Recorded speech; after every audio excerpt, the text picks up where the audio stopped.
Good evening, everyone. I will now open the meeting at 7 p.m. and I will pass you on to the CEO, who will read out the formalities. Thanks, Mayor. Welcome all. This is an ordinary meeting of Council. My name is Alison Beckwith and I am the Chief Executive Officer. Before we start tonight's meeting, there's just some housekeeping items that I need to take you through. Council is prioritising the health, safety and wellbeing of our staff and residents in all of our decisions regarding the management of our services during the COVID-19. Members of the public must not attend this meeting. There have been no provisions made to accommodate members of the public to attend tonight. We are keeping the meeting open and accessible to you online. The Council meeting will be live streamed via our website and Facebook pages so that residents do not have to attend to participate. As you will be able to see, we have spaced out our seating arrangements tonight to be a minimum of at least 1.5 metres apart. Amendments have been made to Council's request to speak and public question process to allow participation without having to attend tonight's meeting and to also allow us to reduce the meeting duration. We thank you for tuning in tonight and for adapting with these changing times. We are continuing to monitor announcements by the government and warnings for the health and safety of all of our community. Rules for public participation during the request to speak process are that as the council elections have been announced for October and are now called, no comments will be allowed which are considered to be electioneering or attempting to influence the outcome of the elections. No statement may be derogatory, defamatory or directed to an individual councillor, member of the staff, ratepayer or member of the public. Statements read out tonight have been amended to comply with this. A 3-minute time limit applies to all statements. A warning will sound at the 2.5-minute mark, and if required, the speaker will sum up in the last 30 seconds. Any comments or private messages directed to us while we are live streaming will not be presented to the council or have a bearing on the conduct of tonight's meeting. So I will now introduce you to who we have in attendance tonight. So from your right, Mark Giglio, Director of Corporate Services, Councillor Wayne Phillips, Councillor Craig Langdon, the Mayor Alison Champion, Councillor Mark Di Pasquale, Councillor Tom Malikan and Scott Walker, Director of City Development. To my left, we have Gina Burden, Governance and Communication Manager, and Emily Outlaw, Council Business Team Leader. Also here tonight, we have Duncan Stevens, Simon Eseki and Neil Lawrence from our Jets crew who are live streaming tonight's proceedings for us. Thank you, Mayor. Thank you very much. Our meeting is being held on the traditional land of the Wurundjeri Woiwurrung people. And on behalf of Banyule City Council, I wish to acknowledge them as the traditional custodians. I would also like to pay my respects to the Wurundjeri Woiwurrung elders, past, present and emerging, and to acknowledge other Aboriginal and Torres Strait elders who may be joining us here today. Do we have any apologies? Sorry, we've got apologies tonight from Councillor Rick Garotti and Councillor Peter Castaldo. We hope they are well and that they are maybe tuning in. Would any other councillor like to advise of a leave of absence at all? There are none. Could I please have, we need confirmation of the minutes for the ordinary meetings of council, the ordinary meeting of council held on the 15th of June 2020 and the special meeting of council on the 17th of June 2020. Can I please have a councillor move the motion? Councillor Craig Langdon. Can I have a seconder? Councillor Tom Malikan.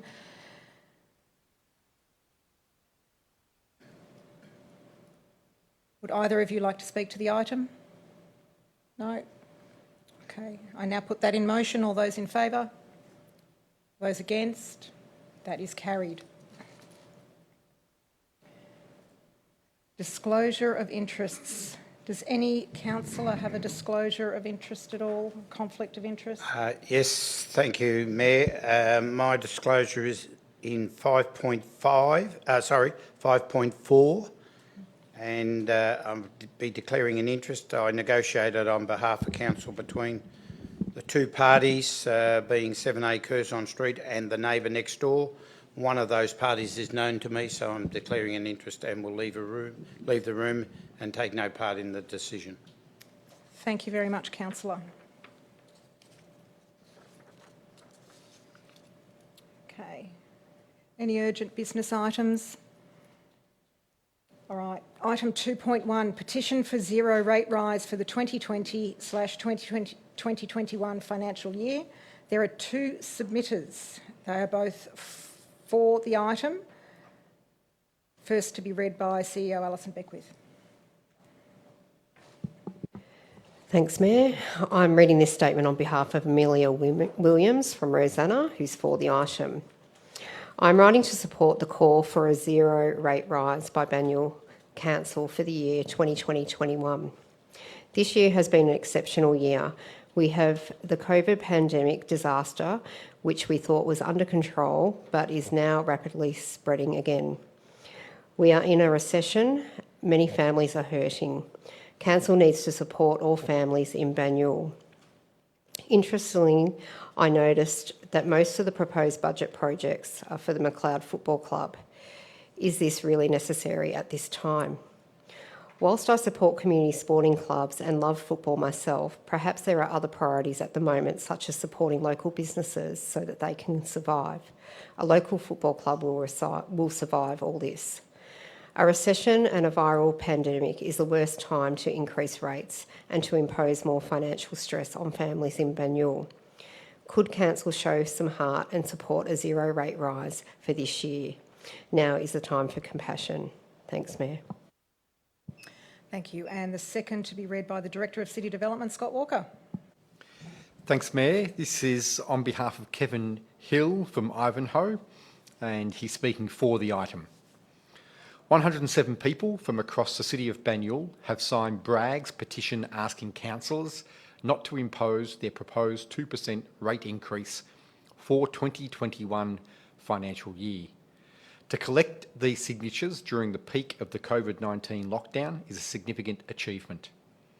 1,000 signatures or more might otherwise been obtained if the sentiment expressed by the 107 signees is a guide. For the benefit of councillors, the split up in terms of the new wards is as follows: Bakewell 5, Beale 6, Chelsworth 50, Griffin 12, Grimshaw 1, Hordern 10, Ibbott 11, Olympia 3, Sherborne 9, for a total of 107. Bragg has persistently advocated for zero rate change in its numerous written submissions to Council on draft rating strategies and draft proposed budgets for 2019 financial year, 2020 financial year and 2021 financial year. When Bragg cogently first argued for zero rate change, councillors risked breaching councillor code of conduct rules with ad hominem derogation that Bragg's suggestion was economically irresponsible. Bragg hopes that the councillors might now seriously ponder the merits of Bragg's zero rate change recommendations and the strong support for rate relief that the wider Banyule community has evidenced with this petition. I draw councillors' attention to the recent decision by Monash Council to offer rate reduction to their more than 80,000 ratepayers. Herald Sun, 3rd of July 2020. Thank you. Can I please have a councillor move a motion? A question from Councillor Langdon, yes. Mayor, just a point of clarification. The first respondent or speaker that was read out said the proposed budget projects are mainly for the McLeod Football Club. I can't see that in my budget. I'm just not sure where they get those figures from. Where would they possibly get that from?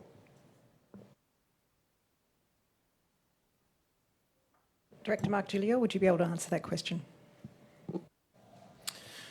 Through you, Mayor, just looking at the statement by the resident, I think they're referring to a design project for McLeod Park change rooms in the Pavilions budget, which totals about $3.9 million in the proposed budget for 2021.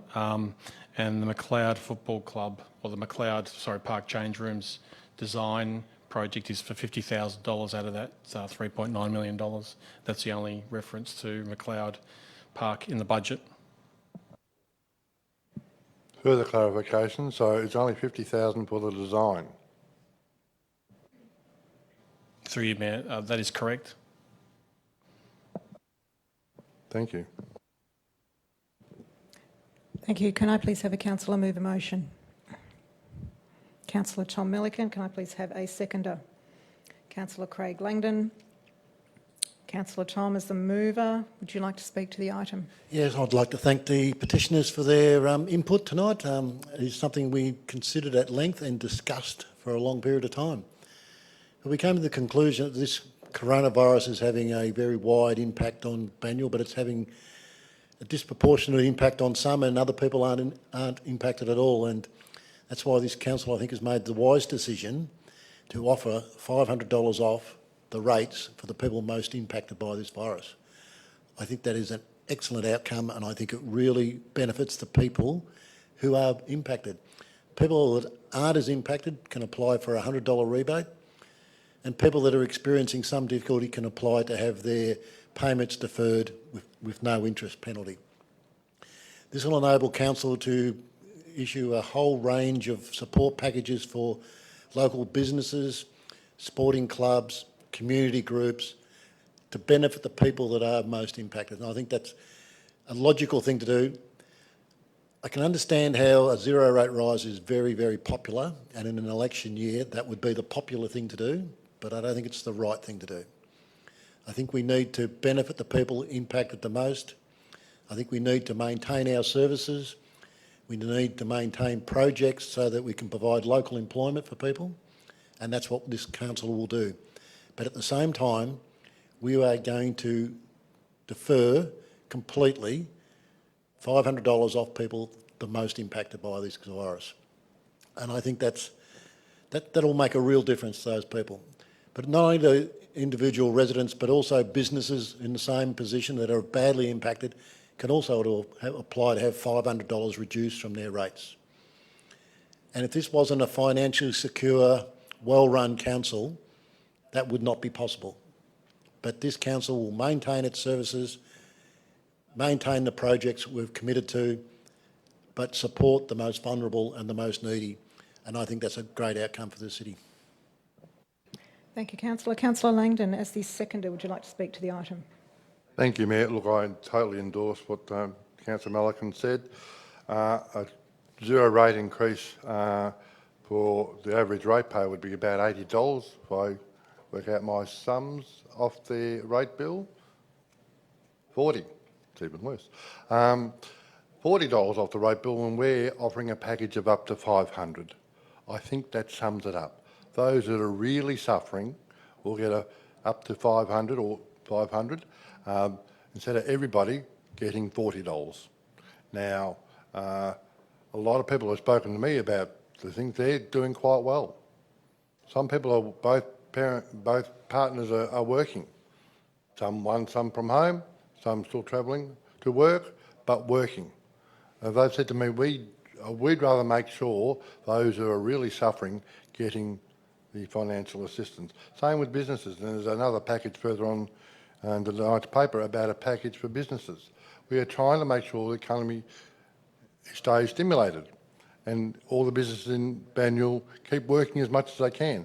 That's a very big plus as well. The petition, I think, was remarkably small. They used the excuse of the virus, which is fair comment. But even if it was 1,000 people, it's not a large intake at all.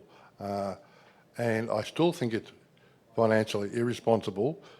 A zero rate increase can cost this council $20 million over 10 years, where what we're doing with the 500 offers more to those really in need and it does not cost us $20 million over 10 years. We want this council to continue doing progressive work in all our fields. It needs money.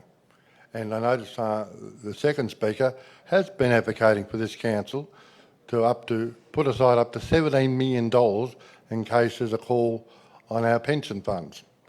And I've noticed other members of Bragg are saying we should do all the underground plumbing and all that in the roads down at Ivanhoe, East Ivanhoe, because they're so many years old. And some are saying that we shouldn't have RSL grants, and I tend to agree with them, because we should fund everything. Again, Bragg seems to want us to fund, but at the same time, cut. It doesn't work. Thank you, Councillor. I believe our Director, Mark, wants to clarify a statement he's made. Yeah, just through you, Mayor, just to clarify a statement I made earlier around the McLeod Park.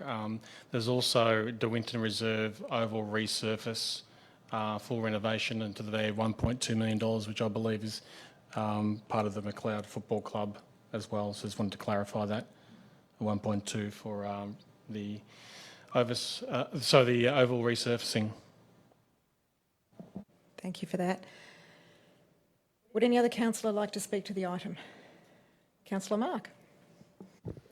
Thank you, Mayor. Yes, just a couple of comments. Well, with regards to COVID relief, I don't think it's, and with regards to our submitters this evening, the public really doesn't have to get in a tit for tat for what should be in and what should be taken out to provide COVID relief.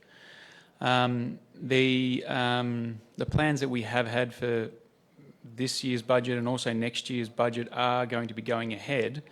No big change in capital works, etc. We want to keep everything running smoothly as much as possible, but and for the benefit of the public listening as well, the COVID relief package will cost anywhere over $10.5 million with all the different aspects that we've already voted on, Mayor.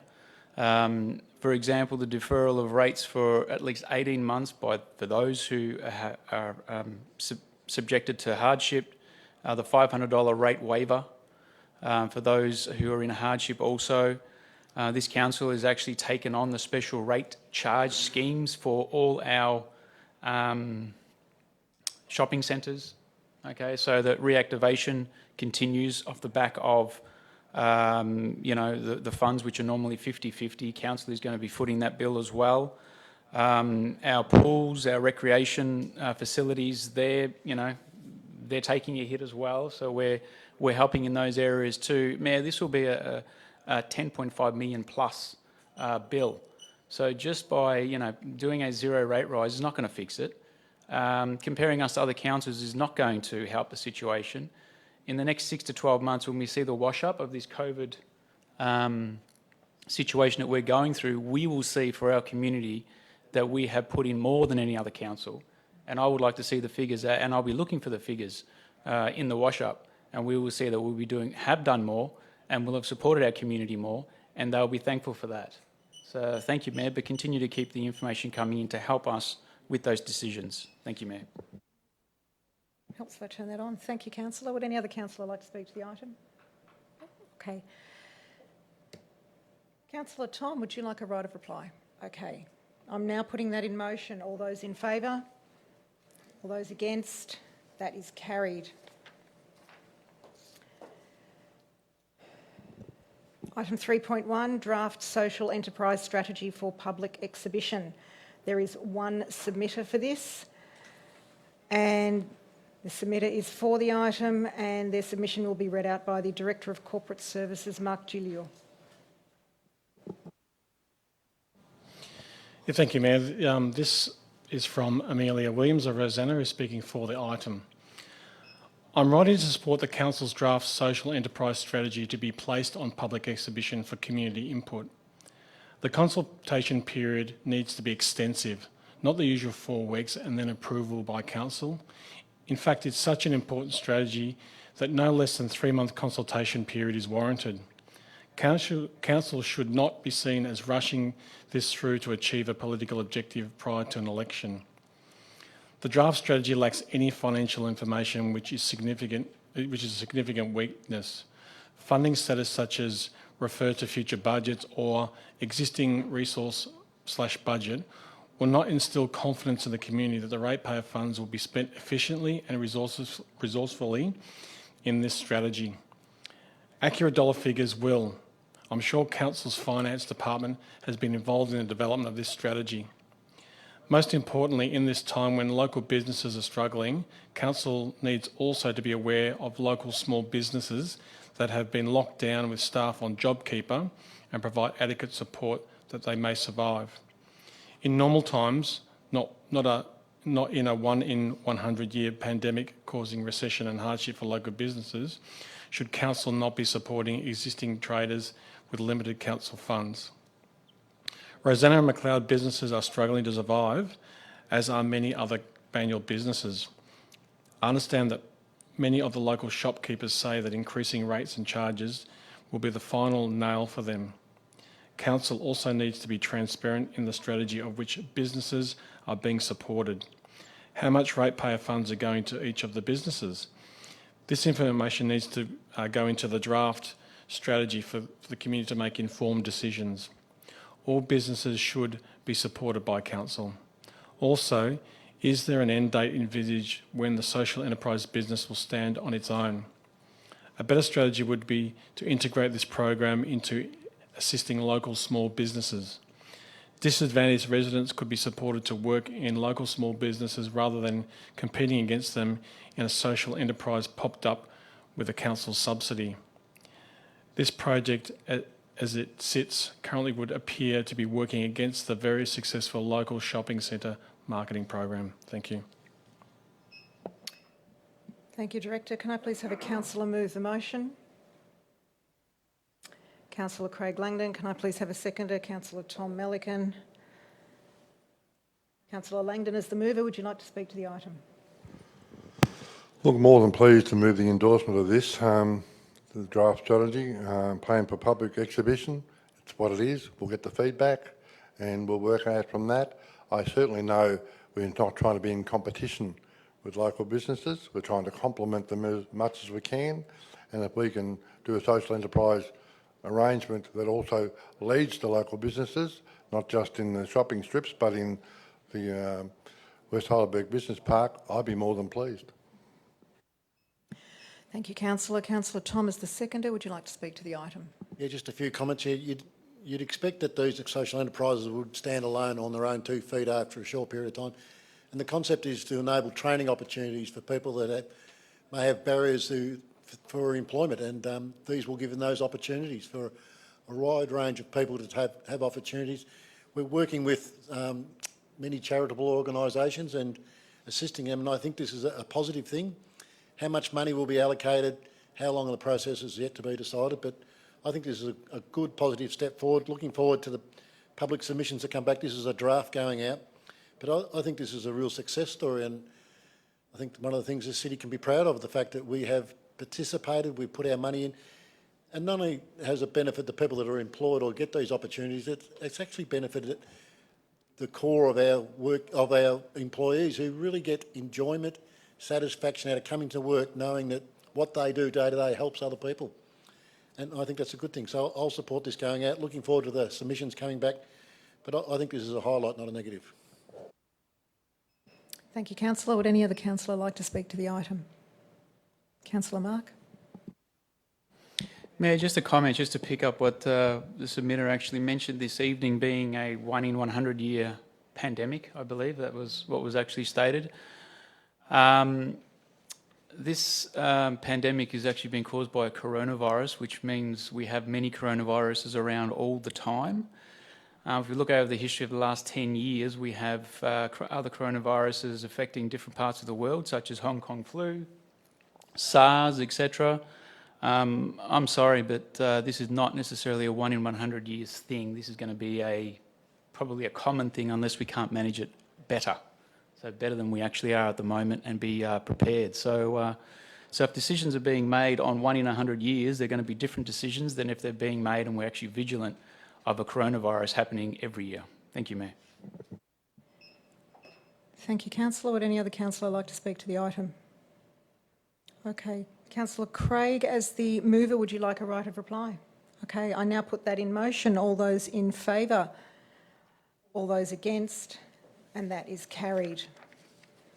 Item 3.2, draft inclusive local job strategy for public exhibition. There are no submitters to this item. Can I please have a councillor move the motion?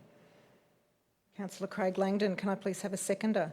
Councillor Tom Melican, Councillor Craig, as the mover, would you like to speak to the item? Councillor Tom as the seconder? Okay. Would any other councillor like to speak? All right, I now put that in motion. All those in favour? All those against? That is carried.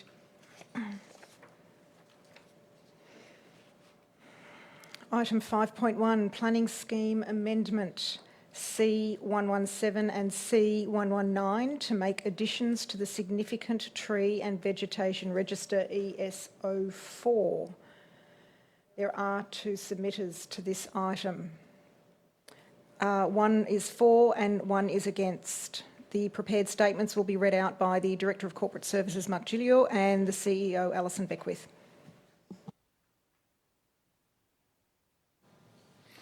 Thank you, Mayor. This is from Brian Grace of Greensborough, who's speaking against the item. I was in full support of this agenda until I read the attachment. What attachment would that be? It's confidential. So I've been invited to comment on a planning matter where the very subject list of trees is confidential. Is this good governance to ask the residents of the City of Banyule support an amendment that they cannot see? Yes, protect the trees. Which trees would that be? Well, that's confidential. Please, Banyule City Council, give us a bit more common sense than to do that to us. Maybe it's due to a lockdown provisions. But the community would like to know that our council is seriously asking us to consider a change in planning that is too confidential to talk about. This matter should be adjourned so the community knows fully what the council would like us to think about as reasonable people would think about, or is that too much confidential to speak about? This report is very disappointing and makes one wonder why the council even thinks the community hasn't the right to know about their own trees register. This is just not good enough to have it presented in this way. Please reject this agenda item and resubmit with a full list of attached trees register. Thank you.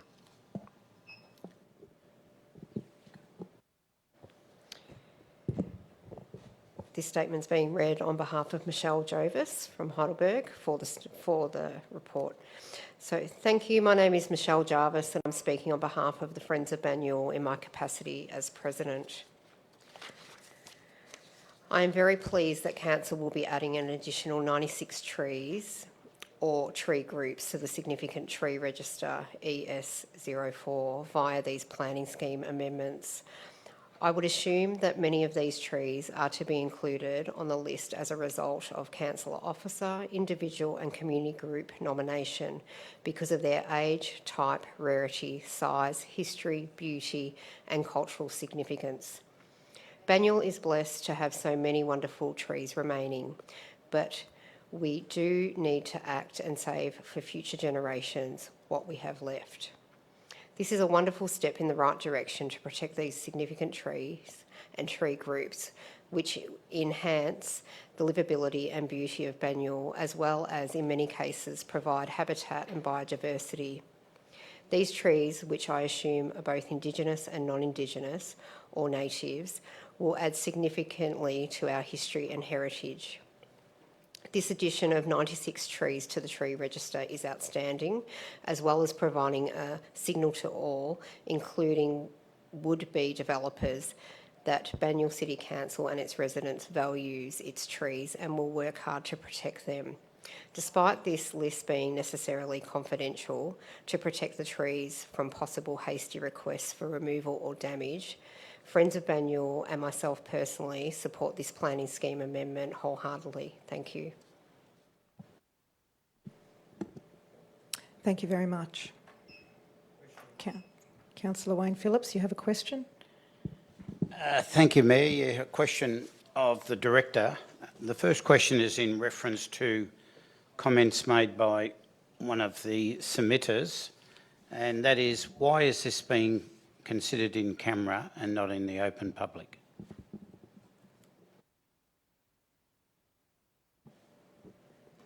Over to you, Director of City Development, Scott Walker. Thanks, Mayor. Happy to answer that and maybe just explain a little bit about the approach with this type of amendment. And this type of amendment is similar to a heritage amendment. In this case, it's actually in relation to significant trees, individual significant trees, where it's important that there's not a signal to landowners or people or parties that have these trees on their property ahead of time that an amendment will be put forward to protect those trees. And that's to ensure that those trees are not removed inappropriately before the formal process to consider them is underway. So what will happen is that an amendment request will go off to the Minister for Planning and ask the Minister to prepare an interim control over the 96 trees and also authorise the Council to exhibit an amendment that will go through the full public process. Now, that full public process will obviously clearly outline what trees are included, why they're included, and provide an opportunity for all parties to put submissions in about whether those trees should be included or not on the register, and whether they think that there's not good enough reason for council to include them on the register. Once it has gone through the full amendment process, and we've had planning panels and the like to hear those submissions, and the minister makes a final decision, only the trees that have been agreed by the minister to be included on the register will continue to be protected. So the interim control will drop away for any of those 96 trees that the process proves out are no longer worthy or should not actually be included on the register. So it's a way of providing an interim protection of these trees and not giving a flag to the community of what trees they are until there's a full process that people can be a party to. Further question? Further question, please. Of the Director. Mayor, to the Director again, part of the criticism of the submitter, Mr Grace, was that the public, individually or collectively, would have no opportunity of knowing where the trees are and able to comment or object to. Is that correct? And will there be a full and frank opportunity for the public to consider and object if necessary? Director of City Development. For yourself again, Mayor. Absolutely, there will be due process in which all parties, everyone, can view the register, view which trees are affected, which properties they affect, and put submissions in. And that will come back to council, and council will then get to consider and hear those submissions and decide the next steps, like any other planning scheme amendment, what it wants to do in terms of moving forward and appointing panels and the like. So there will absolutely be due process and public notice identifying exactly which trees, but that will happen at an appropriate time after authorisation is received from the Minister for Planning to proceed to that step. Further question? Go ahead. Mayor, again to the Director, the interim controls that you spoke about that has to be agreed to by the Minister, the likelihood of the Minister not agreeing to interim controls, what would be your opinion on that? Again, through yourself, Mayor, this is standard practice for these types of amendments. So a heritage type amendment or an environmental significance overlay type amendment where the Minister will grant interim controls on the basis that the Council is following through full and due process to consider whether those controls should stay permanently or not. So it's very likely the Minister will grant the interim controls. Last question. Mayor, again to the Director, in the event that interim controls are granted, Council would then have to go through a full, as per the Act, consultation process. The likelihood there could be a panel appointed by the Minister, not the Council generally, an independent panel to consider any submissions that the public may make. At the end of that, the Minister then has the discretion whether to support or reject that panel, so there's no guarantee that the Council necessarily will get the amendment through if the Minister is not satisfied. Is that correct? Through yourself, Mayor, yeah, that's correct. That's a correct description. The only extra step is that after the panel takes into consideration all of the submissions. The panel report comes back to council. So council gets to decide then at that point whether they support the panel and puts that to the minister or not for each individual site. Then the minister gets the ultimate say. So that's absolutely correct that there's those extra steps along the way. Thank you, Mayor. If no one else has a burning desire, I'm happy to move it. I'll so move, and I will be moving as printed on the papers, which is the Council requests the Minister for Planning to, 1, prepare Amendment C117 under Section 20(4) of the Planning and Environment Act 1987 for an interim protection of trees and vegetation identified in Council's significant tree and vegetation register. 2, authorise Council to prepare an exhibit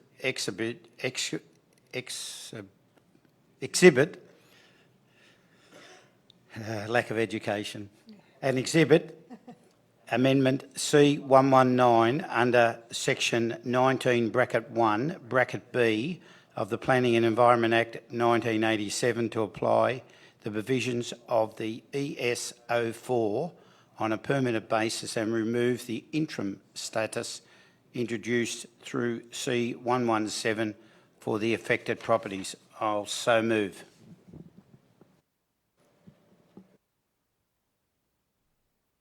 Thank you, Councillor. Is there a second? Councillor Mark, you have a question? Please, ma'am. Where you go. Thank you, Mayor. If I may ask a question of the appropriate officer, I'm just wondering, with process, has the submitter this evening, or one of the submitters this evening, did they actually ask the question of officers before this meeting? So therefore, did the submitter ask why is the attachment confidential? And was that information given back to the submitter, please? Director of City Development. Through yourself, Mayor, I don't believe that question was asked of officers or clarification sought. If such a question had been asked of a speaker speaking tonight, then I would generally have been made aware of that. Mayor, and may I second? Second. Thank you. Right. Councillor Mark. Okay. Councillor Wayne, would you like to speak to the item as the mover? Thank you, Mayor. Yes, I'm happy to speak on it. So what is this amendment all about? What it's about is Banyule, Banyule, Banyule, Banyule and Banyule. In other words, what does Banyule stand for? Why do people move into Banyule? What is the attraction of Banyule? To live, work, play and make love in Banyule. It's the trees. It's all about the community supporting this council in the protection of trees, those that are worth protection. There is thousands of trees in Banyule, and sadly, we see them being removed all the time with some development, because often the trees can be located in the wrong spot. But what this council is very strong about and is very loath to agree to is those trees that are significant or substantial. And when we do the assessment of trees, even in our planning consideration, there is high retention, medium retention and low retention. And often it is the low retention trees that are removed in planning applications and then replanted with what potentially would be high retention trees in the future, and trees that are more appropriately that will grow in size, close to homes, under power lines, and have some sort of reasonable safety and amenity and enhance the neighbourhood character, which is what Banyule and the community is all about.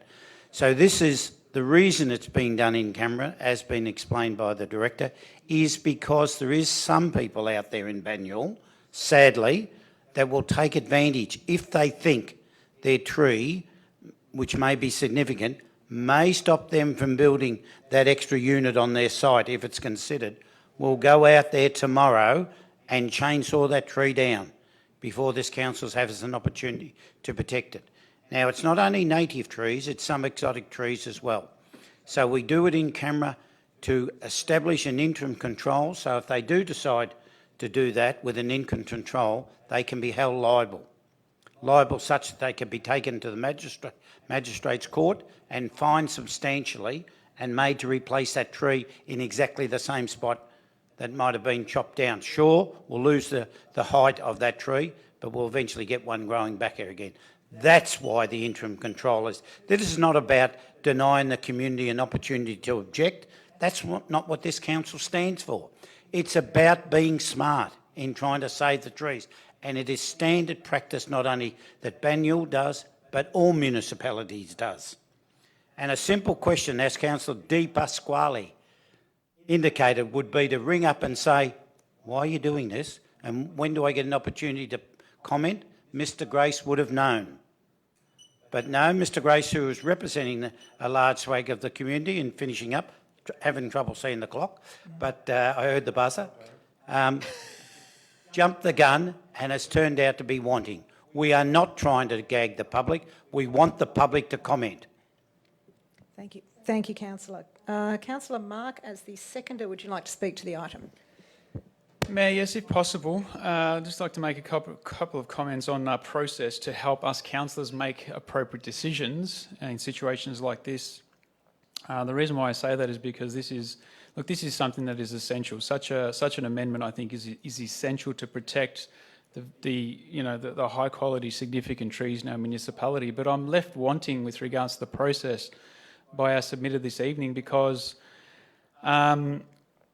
we're called to reject the item and come up with a full list of attached tree register now for the public to see.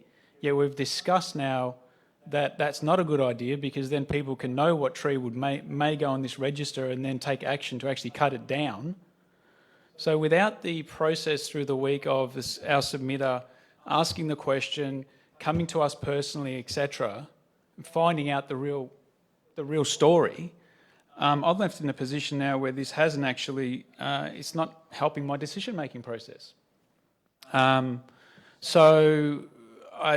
definitely a bit of notification to our community. This is definitely not the best way to go about asking whether the appropriate process or affecting our decision-making as your councillors. We need information on items that we don't know already that can inform our decisions. We don't know what we don't know. If someone comes to us with some new information that we don't know yet, that will go into the decision-making process. But, you know, as this case basically states now that I'm not going to be stopping this process. I'm not going to be wanting a list of these trees out there in the community so that all the developers and everyone already knows it. So the comment with regards to, you know, offering a bit more common sense, so that Banyule Council to give us a bit more common sense, you know, it's not common sense to put this list out there. You know, it's not common sense to make this public knowledge. It is common sense to put this as a confidential attachment, allow us to get this through, and then protect these trees. Thank you, Mayor. Thank you, Councillor. Would any other councillor like to speak to the item? Councillor Tom. I won't talk about the process, I'll talk about the success of the Significant Tree Register, an initiative of the Warringal Conservation Society. I'm not sure when it came in, it would have been in the late 1990s that the society made this proposal to council and it was adopted by this council. There's well over 400 trees on the Significant Tree Register and it's been one of the key items into protecting some of our most valuable and loved trees. So this will extend that. And as it's been stated, this is not just for native trees, this is for trees that are important in the landscape but also important in our history. So they've got cultural reasons, historical reasons why they're on it. And it can be controversial, that's why it's done in this way. But I think if you look at the trees that are on the register and the fact that they've been protected and they're there for future generations to enjoy, I think it's a real success, and I think the Warringal Conservation should be very proud of their success in pushing this through council all those years ago. And I think it's a great initiative and it's a great program, and I think it's one of the things that does protect our trees. So I'm very happy to support more trees being added through this process tonight.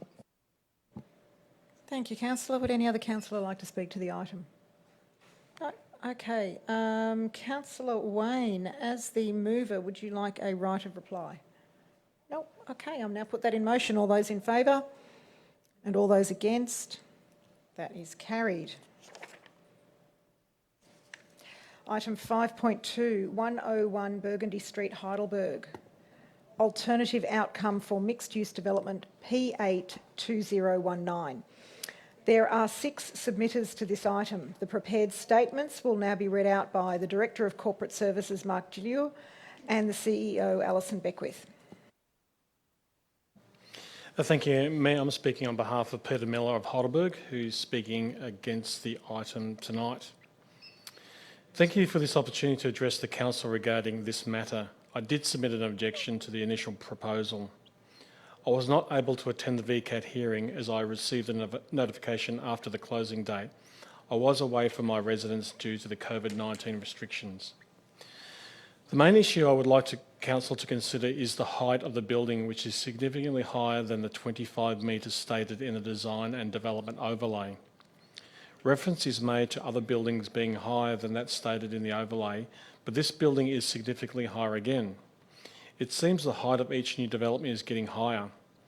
I don't have an issue with builders trying to optimise their profit, but it is Council's role to set the standards for the area and ensure they are adhered to and maintain the overall vision for the location.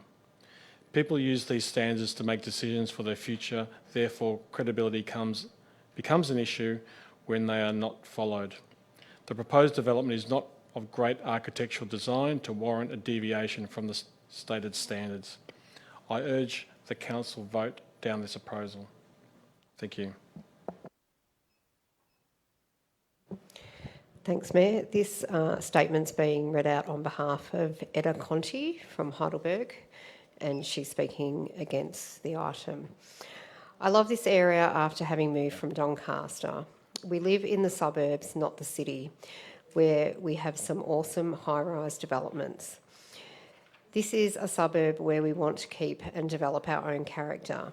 Negative effects on our community due to noise, with increase in traffic, disturbance of parking for people in local community using the community parking area, overlooking and loss of privacy. Our building, my home, will have no sun in the afternoon, especially in winter. We have a right to light. Our balcony, family room and kitchen are classed as habitable, and we will be impacted. These rooms and outside balcony area are in constant use for everyday living all day long. We have a right to sunlight, security and protection of views, privacy from overlooking development. Nuisance driveway to new development will impact traffic movement.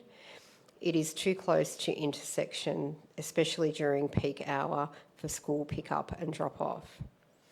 Traffic will be impacted in PM peak, remembering there are 3 schools in the vicinity. Overdevelopment and overcrowding of the site. The new development will not be aesthetically pleasing and is not in keeping with the height of other buildings in the area. It is a very large area, it's long and high. All surrounding buildings are all about 7 stories in height and staggered, making them aesthetically appealing. We want a community and neighbourhood that will shine and have its own unique character. This development does not meet the objectives and strategies noted in the Banyule Master Plan. Thank you. I'll read the next one on behalf of Jane Rossetti of Heidelberg, who's speaking against the item. Heidelberg's Historical Society does not feel that these changes are sufficient. The reality is that the revised plans still serve up a large, dark, bulky building extending the full length of Burgundy Street land. Unlike other buildings in Burgundy Street that run north-south, this long east-west building along several street-facing allotments has a presence quite unlike the other developments approved in the past. Even with 2 stories removed, it is still 2 stories above the 25-metre preferred height limit along Burgundy Street. Citing other buildings where this level has been exceeded as a mitigating factor only encourages further breaching of this limit. The provision of glazed or similar lightweight material to the top 2 stories is inadequate to offset the dark, gloomy appearance of this building. The Heidelberg Structure Plan identifies the desirability of balconies designed for greening and softening. The design of this building offers scope or for softening. It will always remain a dark and gloomy building. The area in the front of the proposed development has been identified as a community or civic space, but there are no plans to bring this into effect beyond an increase in size. This is a perfect opportunity for council to ensure the new or enhanced public spaces in the structure plan by insisting on a civic public space, attractive and accessible to all, and not just a bigger patio for yet another restaurant. Provision by the developer of the funding for an attractive, accessible space should be a condition of any permit. Thank you. Thanks, Mayor. The next statement is on behalf of Luke Chamberlain from TRAC, on behalf of the applicant, speaking for the item tonight. It is a pleasure to attend this meeting for the culmination of an application which realises the effectiveness of planning in this state. Through hard work, the officers formed a view that our client accepted, and through the compulsory conference process, a solution was reached that meets the policy aims of the scheme. At more than 2,500 square metres on a corner location on the south side of Burgundy Street, this remains the largest undeveloped site capable of absorbing a landmark development. The upper form is well proportioned and slender, utilising rounded elements, varying setbacks and muted tones to recess the form. These features, complemented by exemplary design and the reinvigoration of civic space to a standard for enduring future public use, present significant strategic justification for the height and the form on this unique site. This important building provides a retail activation and office uses, a generally landscaped public space, and excellent internal amenity. The strategic provision of over 3,600 square metres of office retail space will bolster the economic strength of the activity centre. The application followed the public process, with the core consideration being made clear to our client at the compulsory conference. Our client took the recommendation from council seriously, and to this end the following adjustments were made. Removal of 2 central levels, increased public space, and inclusion of a vertical break. We are excited by this proposal and we respectfully request councillors support the application. Thank you.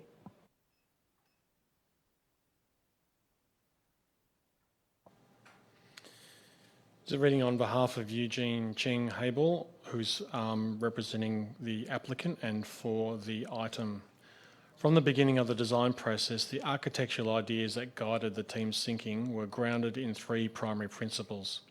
First, an urban design approach that sensitively engages with the street and seeks to complement the existing urban fabric while providing new public spaces and activation along the main frontage of the building. Conceptually, the design of the podium starts with a new covered public plaza on the corner of Burgundy and Cape streets, which anchor the entire development to the site and provide for an exciting urban space to the whole precinct.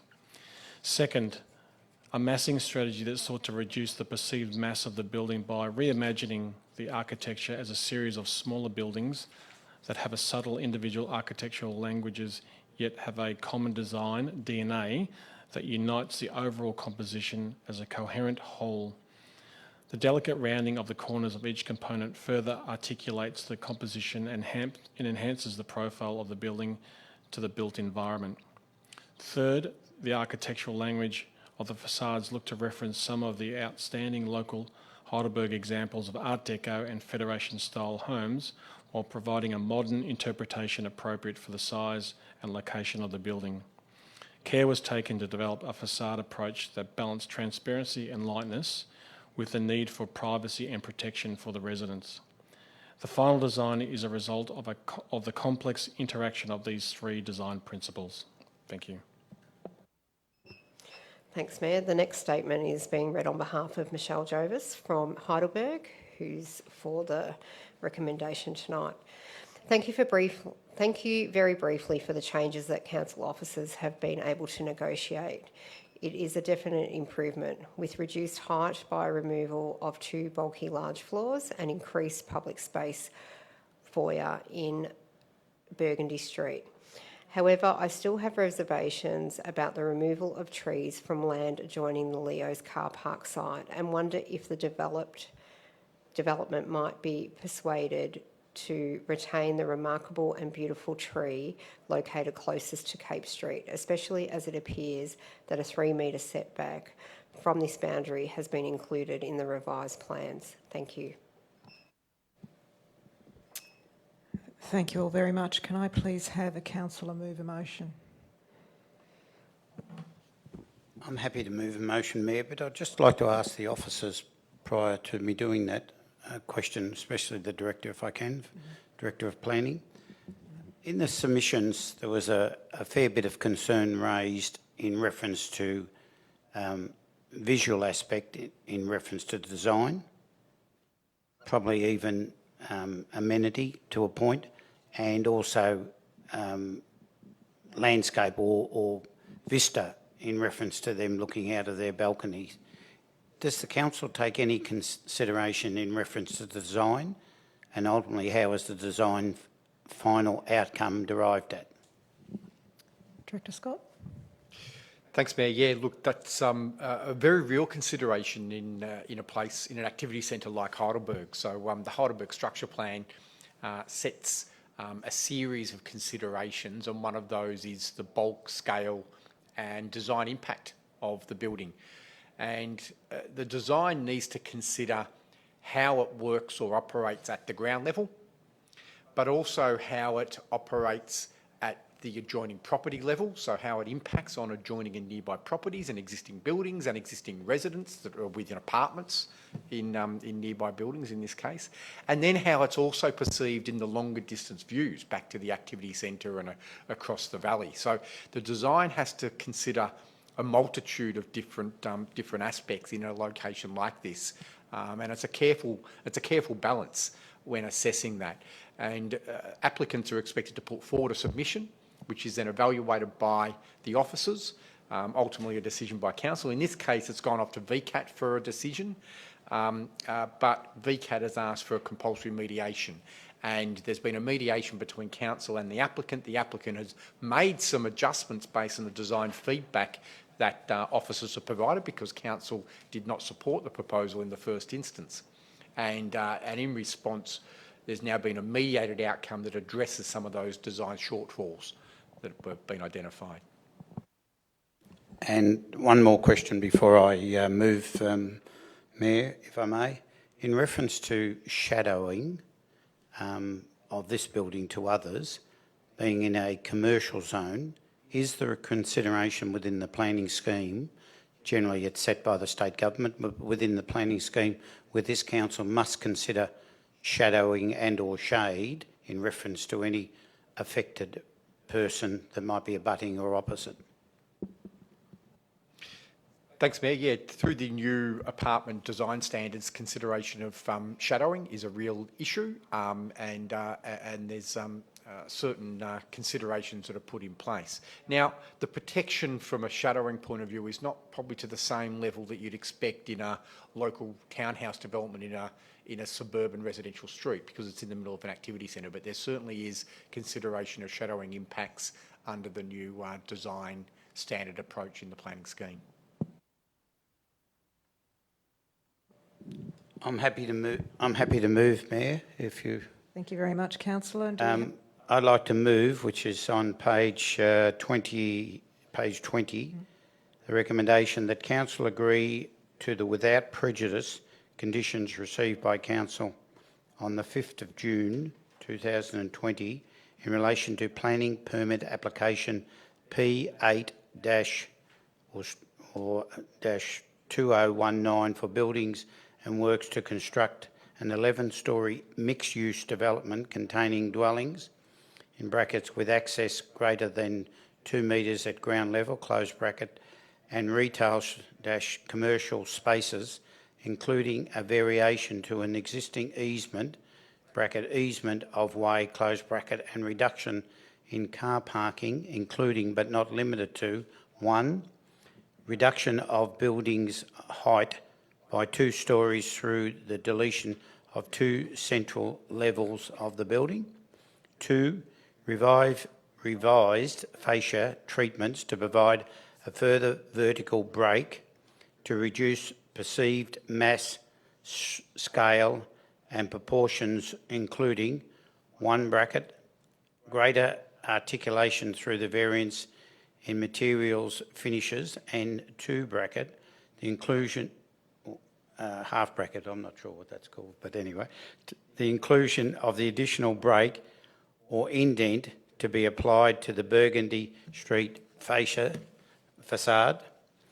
3, the provision of a glazed or similar lightweight materials to the top of 1 and 2 stories of the building to provide the crowning elements at the corner of the building.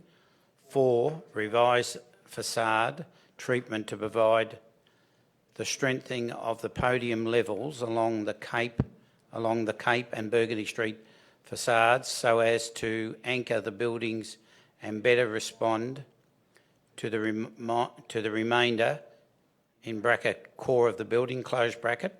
5, increase the public plaza area by a minimum of the additional 72 square metres and the subsequent reconfiguration of the retail space on the ground floor. 6, additional of 1 dwelling at the eastern void area of each of level 3 and level 4, including floor plan details. And 7, any required internal reconfigurations of the apartments. Also move. Thank you, Councillor. Do we have a seconder for this item? Councillor Craig Langdon. Councillor Wayne Phillips, would you like to speak to the item that is? I would, the mover? Mayor, just to say that I am supporting this, and I'm supporting it for a number of reasons. One is, initially this council opposed it because they believed it was too bulky and it wasn't an appropriate fit for the site, even though the size of the site is a large, I think it's 2,500 square metres, so I haven't got the notes in front of me, which is over half an acre. 2,000 square metres is half an acre. It's one of the largest, it is 2,500, 12 times greater than the 169 Burgundy Street site which came to council earlier this year. But the main reason I'm supporting it, it's in an activity centre. It's in the Heidelberg Activity Centre, and yes, it exceeds what is a guide in reference to the heights, which was set by this council about 10 years ago. I think about 10 years ago, Mr Walker. He's nodding. So I haven't got Alzheimer's yet. About 10 years ago. And this council, if it considered those heights today, would probably increase those heights to 1 or 2, 3 stories, something in line with which this is. And why are we doing that? We're doing that because the government has said to us, you must provide within your municipality areas that people want to live in, and you must take some of the burden of a greater Melbourne by sharing some of the density in your municipality. So what this council's did or done to protect its amenity of its normal suburban residential areas is set aside areas that it believes high density development is applicable. And when people come to me, people being developers come to me and say, Councillor Phillips, where can we develop in Banyule that's appropriate? I say in the district, in the activity centres, the commercial areas where it's applicable to have a mix of commercial and some residential. And people are enjoying the benefits of living in a commercial area close to shopping, close to services, in this particular case close to schools, railway station, hospitals, a whole range of reasons. And by allowing some greater density, it is protecting our suburban areas. Which council wants to put their hand up that represents their ward and say, come and develop high density in my ward? Not many hands going up, Mayor. So we're all very supportive, and this is a great site for that. It is bounded by the supermarket. I think it's Leo's by memory on one side. It's on a corner, and it has a huge car park at the rear. It is a great site for redevelopment, and it is a great site to have some additional heights. So I'm very supportive. I believe the ward councillor is very supportive. There's been some hard negotiations Just a small extension, Mayor. Hard negotiations because Peter's asked me to speak on his behalf as well. You still have 3 minutes, Councillor Wayne. Do I? And Which clock am I looking at? It's done. Your 3 minutes is done. You have fulfilled your 3 minutes. I've concluded. You've actually concluded, that's right. In summary, can I just say there's some great opportunities here why this council should be supported. It's gone to VCAT, conciliation has taken place, and we could end up with something worse if it went to full-blown VCAT hearing. So I'm very supportive, and I hope the balance of the council is also supportive, but I did hear the objectors' concerns across the road. Thank you very much, Councillor. Councillor Langdon, as the seconder, you sure you wouldn't like... Okay. Would any other councillor like to speak to the item? Okay. I now put that in motion. All those in favour? No, he actually doesn't because no one else spoke. You missed the point. You missed the boat. So I'm now putting that in motion. All those in favour? All those against? That is carried.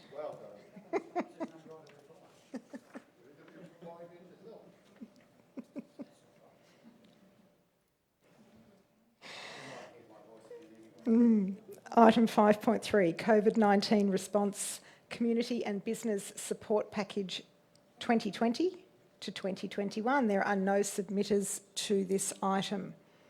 Could I please have a councillor move a motion? Councillor Craig Langdon. Could I have a seconder, please? Councillor Tom Melican. Councillor Langdon, as the mover, would you like to speak to the item? Mayor, I don't think it'll take long. It's a great program, and I know, and please, the Director, please pass this on. His staff under Darren Bennett have been doing a fantastic job. The same staff also have helped the West Heidelberg Business Park, and they are well respected. I know they do an outstanding job. So this spells out basically what we're trying to do, what we have done, and it's a great achievement. It's part of the $10.5 million allocation we've done. This is 1.202 million. And to be honest, if more is needed, if this second wave, I'm not sure if we're allowed to officially call it the second wave yet, it continues, we may have to again think about what more we have to do. We're lucky in the sense, and I picked up from the news and what have you, when one side of the street's one council and the other side's another, or postcode, and businesses are open on one side and not open on the other, it's worse than it was prior, because some people can still go to facilities. So hopefully that won't happen in our area, our council area, or our postcodes, but I think it's an outstanding report, and the council has done, and the office has done a brilliant job. My only question, and I'm not necessarily advocating this, to the Director is, there's so much work being done by your department that runs on the smell of an oily rag. My only suggestion would be, if you need greater help in the coming 12 months to deliver this program and to do more programs, I for one would be interested to hear. Thank you, Councillor. Councillor Tom, as the seconder, would you like to speak to the item? Yeah, very happy to support this again tonight. There's some great organisations that have done an enormous amount in our community for a long period of time, and they're continuing that great work in even more difficult times. But that work is so much more important now, and so many people needing desperately for that community support. And the fact that we're being able to support the Diamond Valley Community Support Group even more, and BANSIC, the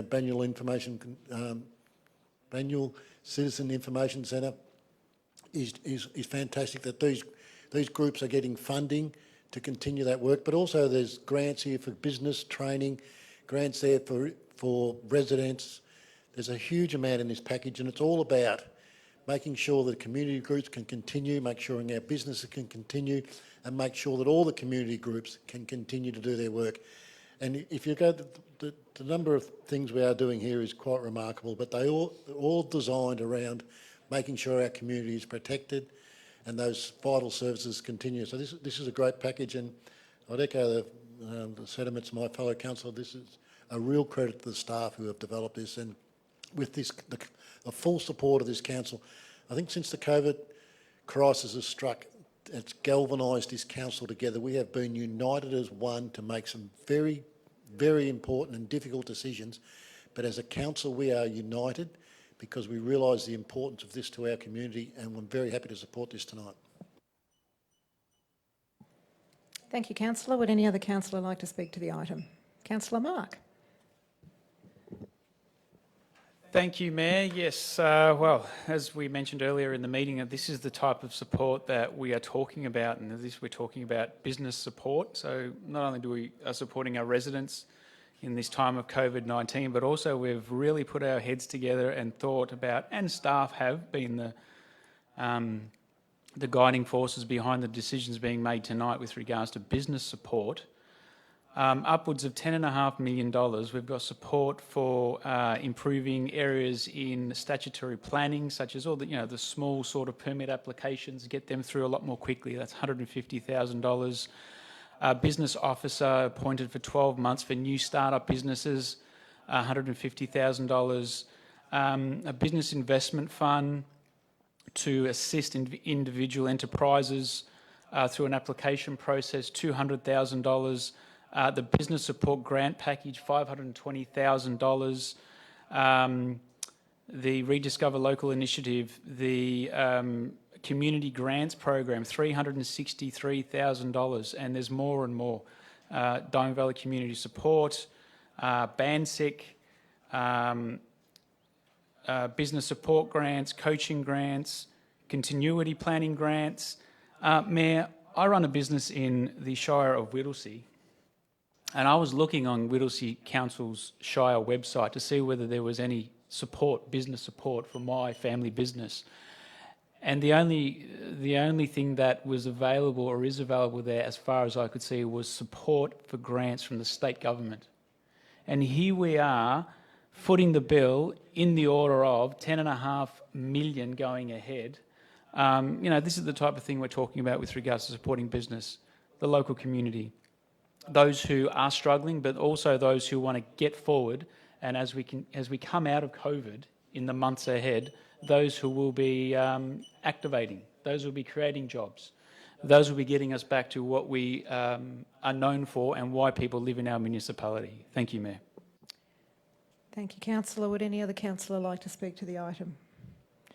Okay, councillor Langdon as the mover. Would you like a right of reply? Again, extremely briefly, I'd like to pick up on BANSIC. I've been fortunate enough to go down to BANSIC on Friday morning to pick up some food that they're handing out, and 301 Angels have distributed.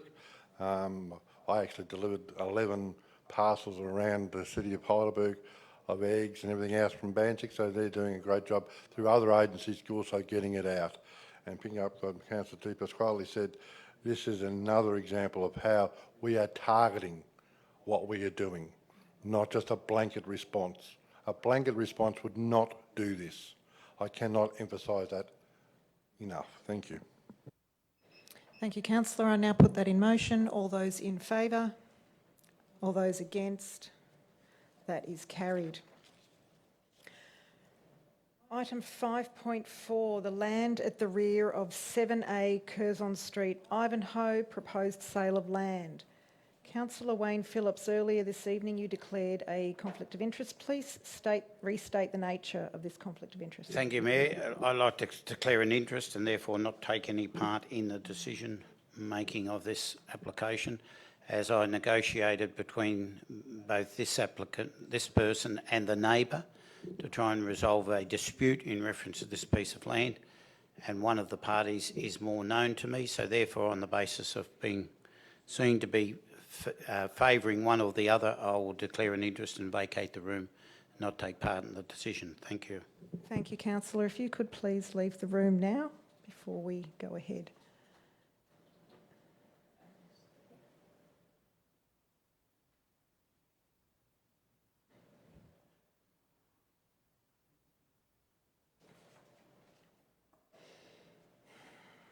Okay, thank you. There is one submitter to this item, the prepared statement, which is against. The item will now be read out by the Director of Corporate Services, Mark Gilliel. Yeah, thank you. I read this statement on behalf of Emma Samuel of Ivanhoe, who is speaking against the item tonight. I support the motion that Council both reject the lower offer and the waiver of licence fees. However, I ask the Council to consider abandoning the sale of this land and the lease of this land. The sale or lease of this land will perpetuate inequality in our community for several reasons. This sale is in the best interest of an individual, not our community. Recently, I viewed a vacant 450 square metre block of land a short walk from this property. My quoted price was $900,000 after all lower offers had been rejected by the seller. As a first home buyer, there is no way I could afford this, and as such, I rent. Meanwhile, the landowner in question has been exclusively using this 38 square metre block of land for the past 4 years for $550 a year in order to extend their garden. The size of the land is equivalent to the size of many Ivanhoe apartments, many of which cost $550 per week to rent. It is offensive to anyone living in such a small living quarters that a landowner can occupy the same area of land in the same suburb for the cost of a week of rent for an entire year, let alone land that backs onto a river. Now, Council is proposing to sell this land for a fraction of the price that a new entrant to the Ivanhoe market would pay for that same land size, all in the name of extending a garden. On top of this, not only is the land being taken away from public green space, but it is being taken away from a parkland. I acknowledge that the land usage is reduced, but on a block of residential land, it is inevitable that there are aspects of the land that are similarly not suitable for development. Typically, such areas exist at the end of a garden, which this land is. Where is the fairness in equality to the other residents in selling off this piece of parkland at this price to an individual who is already in arrears for the licence fees for this land? What feedback has been received on the sale from Darebin Parklands Association? I'd like to conclude by asking the relevant councillor why this land needs to be privatised at all. Thank you. Thank you, Director. There is a motion that differs from the paper. Oh, yes, Councillor. Question to the Director. The size of the land in question, I've seen it. I think other councillors may have over the years as well, because this has been bubbling away for at least 4 years. How big is the block of land compared to, say, a unit as it's been described? Director of City Development, Scott Walker. Thanks, Mayor, through yourself. Yeah, look, it wouldn't be fair to describe the land that we're talking about as the size of a unit or anything near that of a typical townhouse that you would expect in that sort of location. So it would be a fraction of the rear of a property, the amount of land that we're talking about. Thank you, Mayor. I'm prepared to move. One, Council accepts the offer of $11,000, including GST received from the owner of 7A Curzon Street, Ivanhoe, for the purchase of the land described as Lot 1, unregistered plan PS 813368T, and situated at the rear of 7A Curzon Street, Ivanhoe. 2, as per the papers. 3, subject to the landowner agreeing to the council revised terms and conditions of sale, the purchase price of $11,000, including GST, council authorise the commencement of statutory something procedures under section 189 of the Local Government Act 1989 to sell the land for as per the report. Also move. Thank you, Councillor. Is there a seconder for this item? Councillor Mark Di Pasquale. Okay, Councillor Langdon, as the mover, would you like to speak to the item? Just to take everyone's mind off that we're selling off parklands, because we get accused of all sorts of things. It is part or butts the parkland, but if you walk more than, I'm going to guesstimate here, 10 feet away from the back of the property, you'll be falling down a small cliff. It is not a large block of land, and it's at the back of their property, and again, I'd say 10, 15 feet at the widest part, you fall down a cliff to the Darebin Creek. Now, no one else can use that block of land. Mountain climbing perhaps, but you'd be invading someone's privacy if you did that. So I have no hesitation of allowing this bit of land to be sold. It is somewhat cheaper than the quote, but I'm adding in my head it's about a $6,000 cost above the $11,000 to get it all done properly, registered, etc., etc. So it's not a cheap sale. It's about $17,000 to the landowner that's adjacent to it. So I'm more than pleased to support this. Thank you, Councillor. Councillor Mark, would you like to speak to the item? Would any other councillor like to speak to the item? Okay. I now put that in motion. All those in favour? All those against? That is carried. Okay. Director, would you please invite Councillor Phillips back in?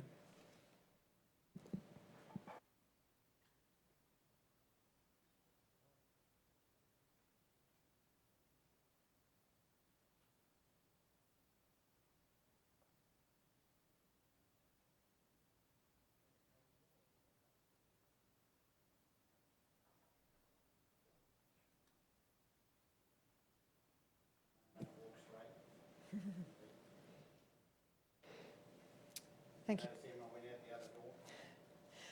Thank you, Councillor. Welcome back. Item 5.5, Belbardia and Tarracan Estates Renewal Project Master Plan.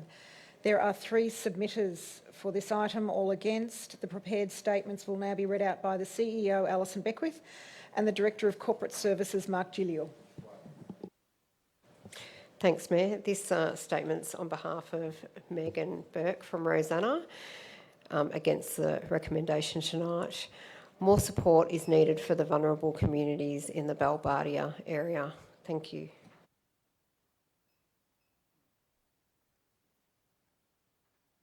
I was reading this statement on behalf of David Mulholland of Heidelberg Heights, who's speaking against the item tonight.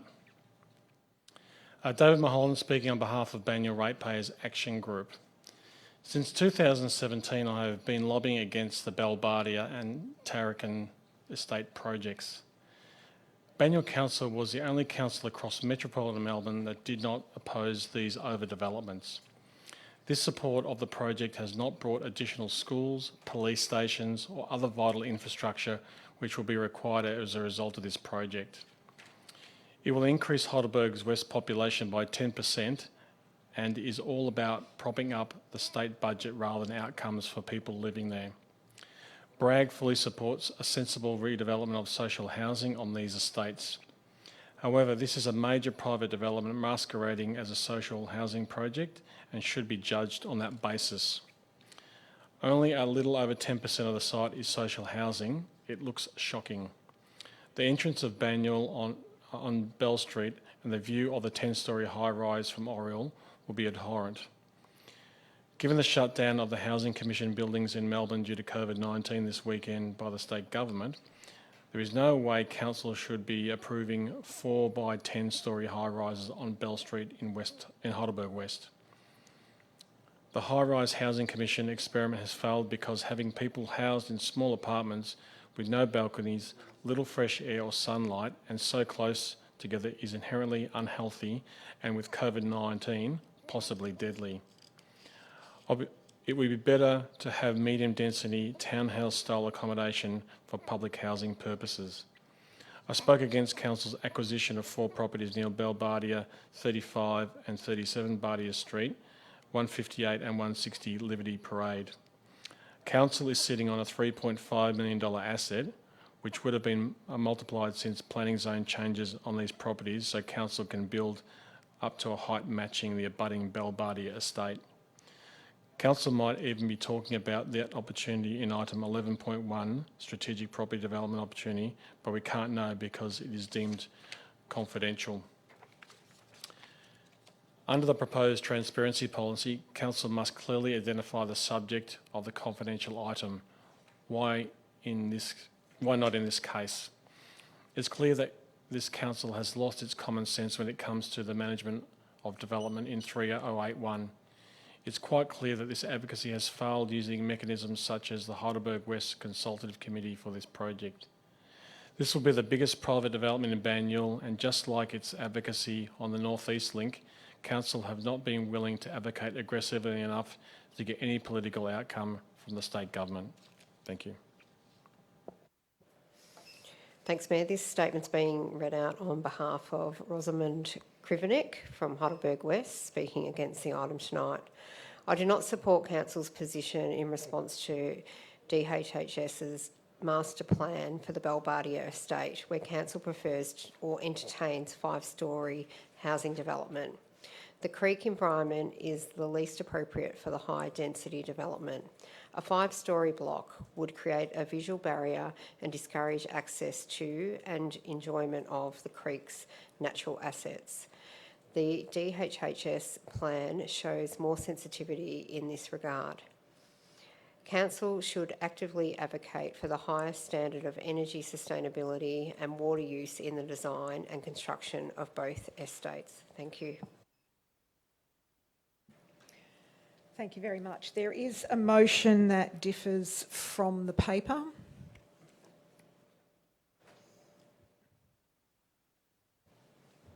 Mayor, I'll read out the amendments. Thank you. One, we have a capital M instead of a small m.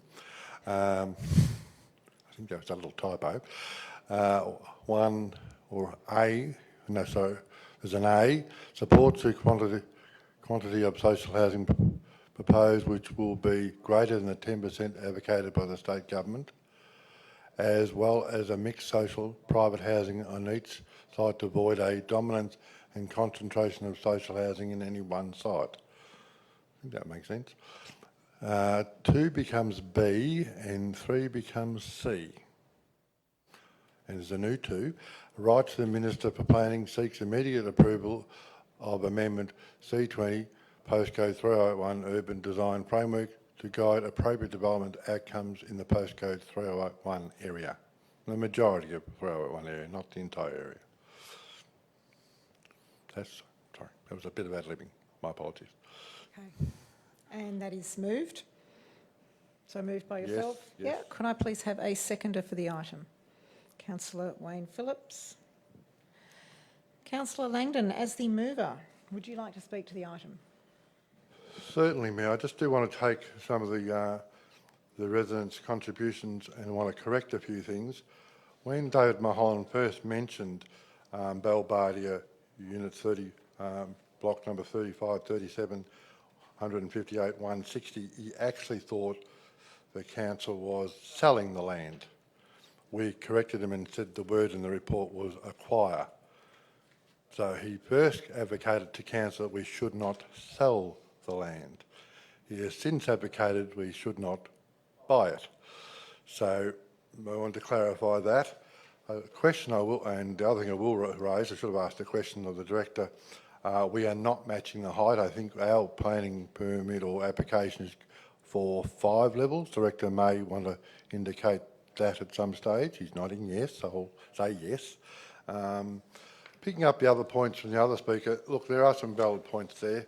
I certainly want to make certain that anything built in this area is done appropriately, and that the higher standards of energy, sustainability and everything else we can come forth is with that. One of the concerns I do have is often the Ministry of Housing or Office of Housing likes to say their buildings are very high standards and they don't need air conditioning or whatever. I know from people living in some of the newer developments that is not necessarily correct. It's a very good theory, but it's not necessarily correct. And some of the standards of building the new developments have been a bit poor as well. That's purely Office of Housing development. This will be a mixture, and I think the majority of it being private ownership will certainly police that far better. The issue about the Darebin Parklands, it crosses Liberty Parade. Liberty Parade has the widest nature strips in that part of Liberty Parade, and the other side of Liberty Parade, there's one house on it, which was the old Scout Hall, which has been purchased and it's being developed. So there's nothing on the other side. So I don't think it hinders the access to it. If we were building along Liberty Road on the other side, I totally agree and would oppose it and have opposed it. But where this is, I think it's actually a good fit. If they do it properly, and hopefully they will, and we're releasing that they will be, and I'm certainly advocating it on the ground. As for the 4 houses we own, I just want to clarify that Brother Harry now runs them, and they're doing a great job of meeting the accommodation of people, refugees, homeless and what have you. Now we've got a contract with them for several years, and it may well be extended, but the houses aren't just being bulldozed. We are actually giving them back to the public to operate, to look after homelessness and refugees that are homeless. Thank you, Councillor. Councillor Wayne Phillips, as the seconder, would you like to speak to the item? Question first, please, of the Director. One of the people that wrote to the Council in reference to a question mentioned about 10 stories. Which project is Council doing that includes 10 stories? Director of City Development, Scott Walker. Thanks, Mayor. Through yourself, there's not a 10-storey project that Council is delivering. So this is in relation to the Belbardia site, which does include guidelines that were improved by the Minister for Planning for up to 10 stories for the social housing, private housing outcomes being delivered by the Department of Housing. However, Council owns land adjoining this property, which are included in the 3081 postcode planning framework under Amendment C120 that's sitting with the Minister for approval. But that includes up to 5 stories on that council land abutting this 10-storey site, not 10 stories on the council site. And in reference to the land owned by the state government, which is at the rear of the land owned by the council, the state government, even if council objected to that land, does council have the authority of stopping the state government from building the 10-storey development as proposed? Through yourself, Mayor, no. The state government has the final say on the heights for that particular site. We don't get a role in deciding that. Thank you. I will speak briefly, Mayor, about it, and it's about the principle. And the principle is, should this council, as part of the responsible authority in line with the state government, be providing, if it has the opportunity, and we're talking about a very, very small section of the community, some form of social housing within its municipality? Should it or should it not? It's not a question to you, Mayor. And the answer is, it should. And why shouldn't it? There is a section of the Banyule community that is not as fortunate as many others that live in Banyule. And as the council, we have a responsibility to provide a range of services for all. And if we do have the opportunity of providing some social housing opportunities at an affordable cost, where the community is not necessarily subsidising, we should provide that. We also have an obligation, where possible, to do proper and serious planning. And this council's seen an opportunity and negotiated on the open market the opportunity to buy the adjoining blocks of land that was going to be developed by the state government at the rear of 10 stories.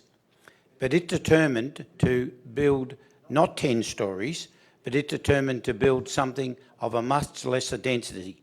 And as the Director have indicated, 5 stories. It would be inappropriate, in my opinion, to have a normal single or double-storey development of a lower density abutting a 10-storey development. This is an opportunity where this council can provide a slightly higher density, and it would be good planning to have a graduation from 10 stories down to 5-storey and to provide another form of density and housing opportunity and make some money for the community.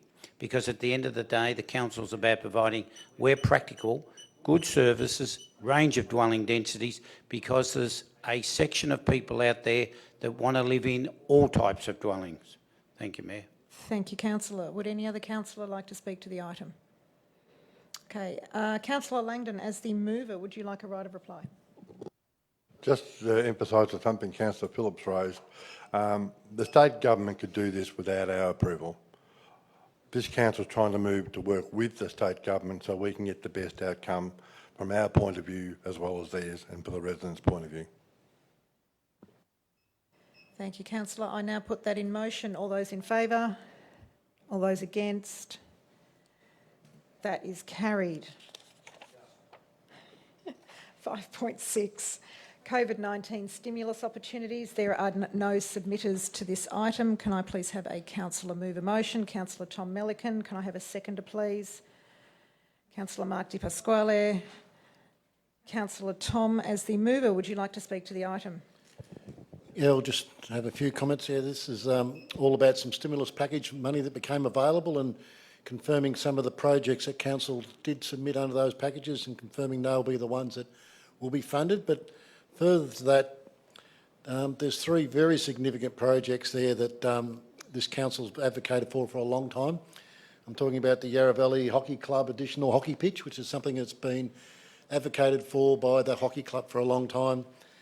The McLeod Recreation Centre, which this council has put money into, develop plans to do, and the Ivanhoe Aquatic Centre Stage 2, which are very large projects.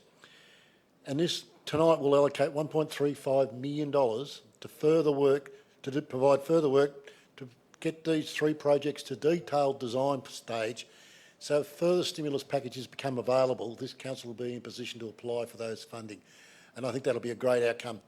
I think this COVID-19 has such an impact on jobs that both the state and federal government will be looking for further opportunities to provide shovel-ready projects, funding to keep employment going. And we want to be in the best possible position to take advantage of those packages. And that's what this does tonight. But it also talks about some green initiatives, upgrading our streetlights. Now, we've upgraded our streetlights, but the major roads are still in the old technology, and this council's required to pay for those bills on the major roads, and we've been trying to get Vic Roads to fund upgrades to them so we stop wasting electricity there, but that hasn't happened. So we're looking at other initiatives to not only provide employment, but will also put us in a better position referring to our greenhouse gases on the other side of COVID. So this is a great thing. I'm surprised no one's speaking to this tonight, because you actually read this. This is talking about projects we've already applied for funding for, that we've received, projects that we want to position to attract funding in the future, and also green initiatives that will put us all in a better environment space, but also save us money in the long term. So these are great opportunities. Very happy to support this tonight, and I'm surprised no one's speaking to it, because if you read this report carefully, this is a great outcome on all sorts of levels, and I'm very happy to support this tonight. And I'd like to thank the officers, because I know as part of our discussion when COVID started, this is one of the things we identified we would like to do, but position ourselves to attract as much stimulus package funding as possible, and that's what this does. So I'd like to thank the officers for their work, because I know they have done a lot of thought and a lot of time into this, and I'm very happy to support this proposal tonight. Thank you, councillor. Councillor Mark, as the seconder, would you like to speak to the item?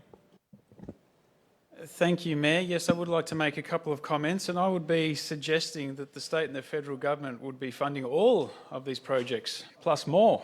Well, when we look at it, they're the ones who have made the decisions to shut us down a few months ago. They're the ones who did tell us what we could do when we could do it.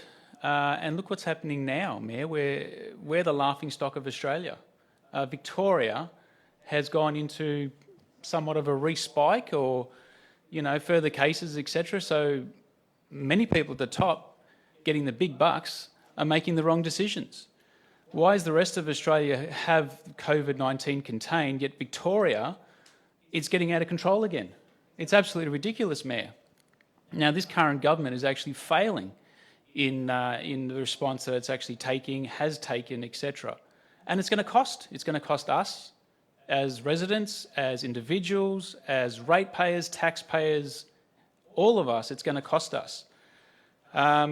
And here we are putting a bit of a submission into the state and federal government for a few $1 million, possibly, for a few projects, some upgrades of things, lighting. There's even some environmental things in here, Mayor, which I think should be done, which is a no-brainer just for the environment.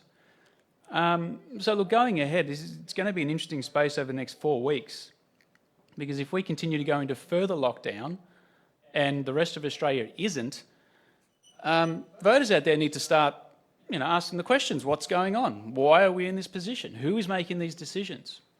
My suggestion is it's another example of being a bit over-governed.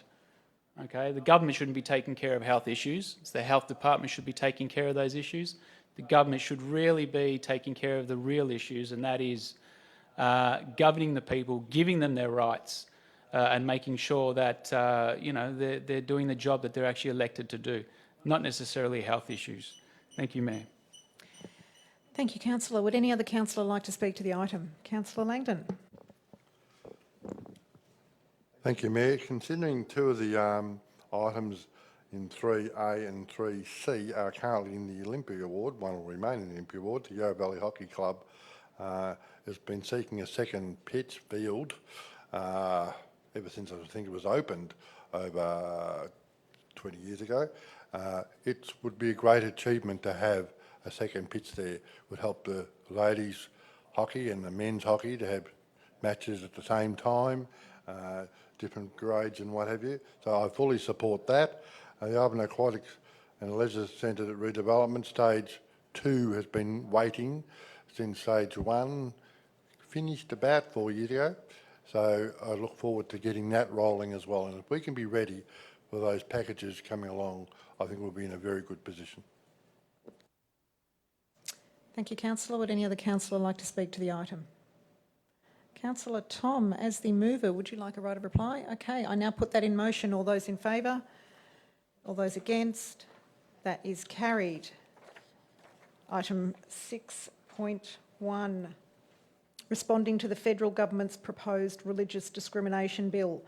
There are 3 submitters on this item. The prepared statements will now be read out by the Director of City Development, Scott Walker, and the Director of Corporate Services, Mark Gilio. Thanks. The first speaker is Megan Burke from Rosanna, speaking against the item. If passed, this bill will allow people the right to discriminate against others in the name of religious freedom.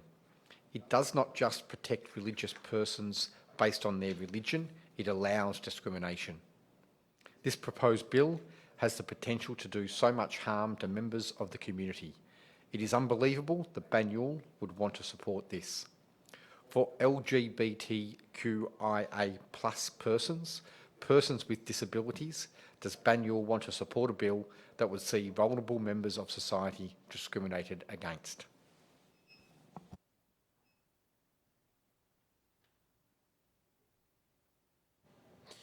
Thank you, Mayor. Speaking on behalf of Claire Flynn from Montmorency, who's for the item. Religious freedoms exist in Australia, and rightfully so. But when I think about the proposed changes under this bill, I am terrified for individuals and communities whose identities and values may not be protected.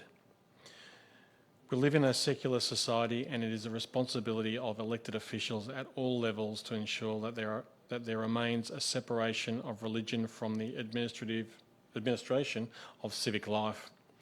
This bill serves to privilege certain religious belief above others and above the rights of individuals that live without discrimination,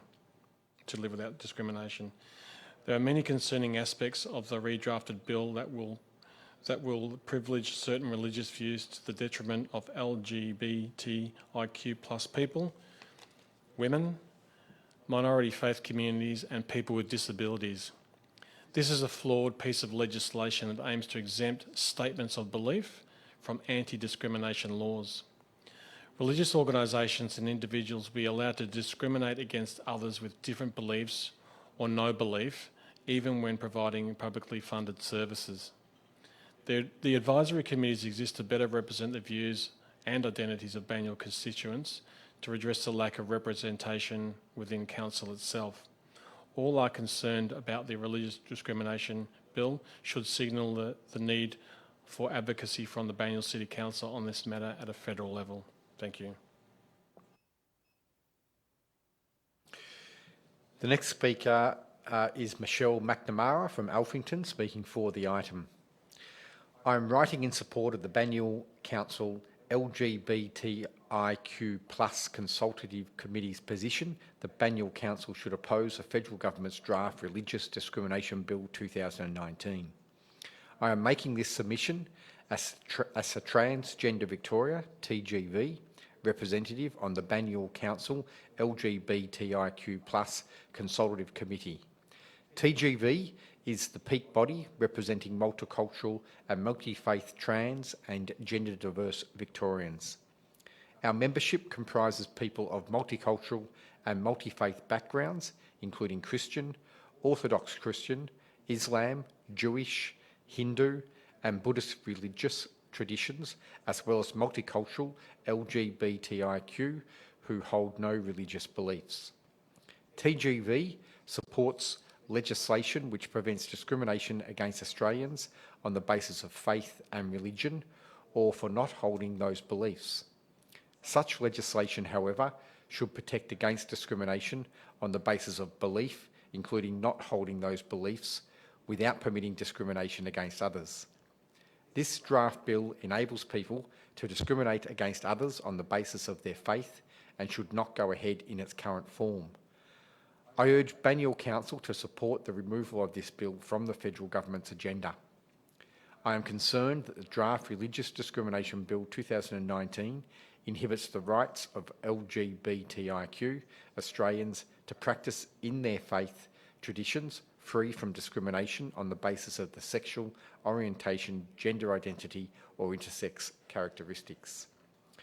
Michelle McNamara, Committee Member, Transgender Victoria, Member, Banyule LGBTIQ plus Consultative Committee. Thank you. Can I please have a councillor move a motion?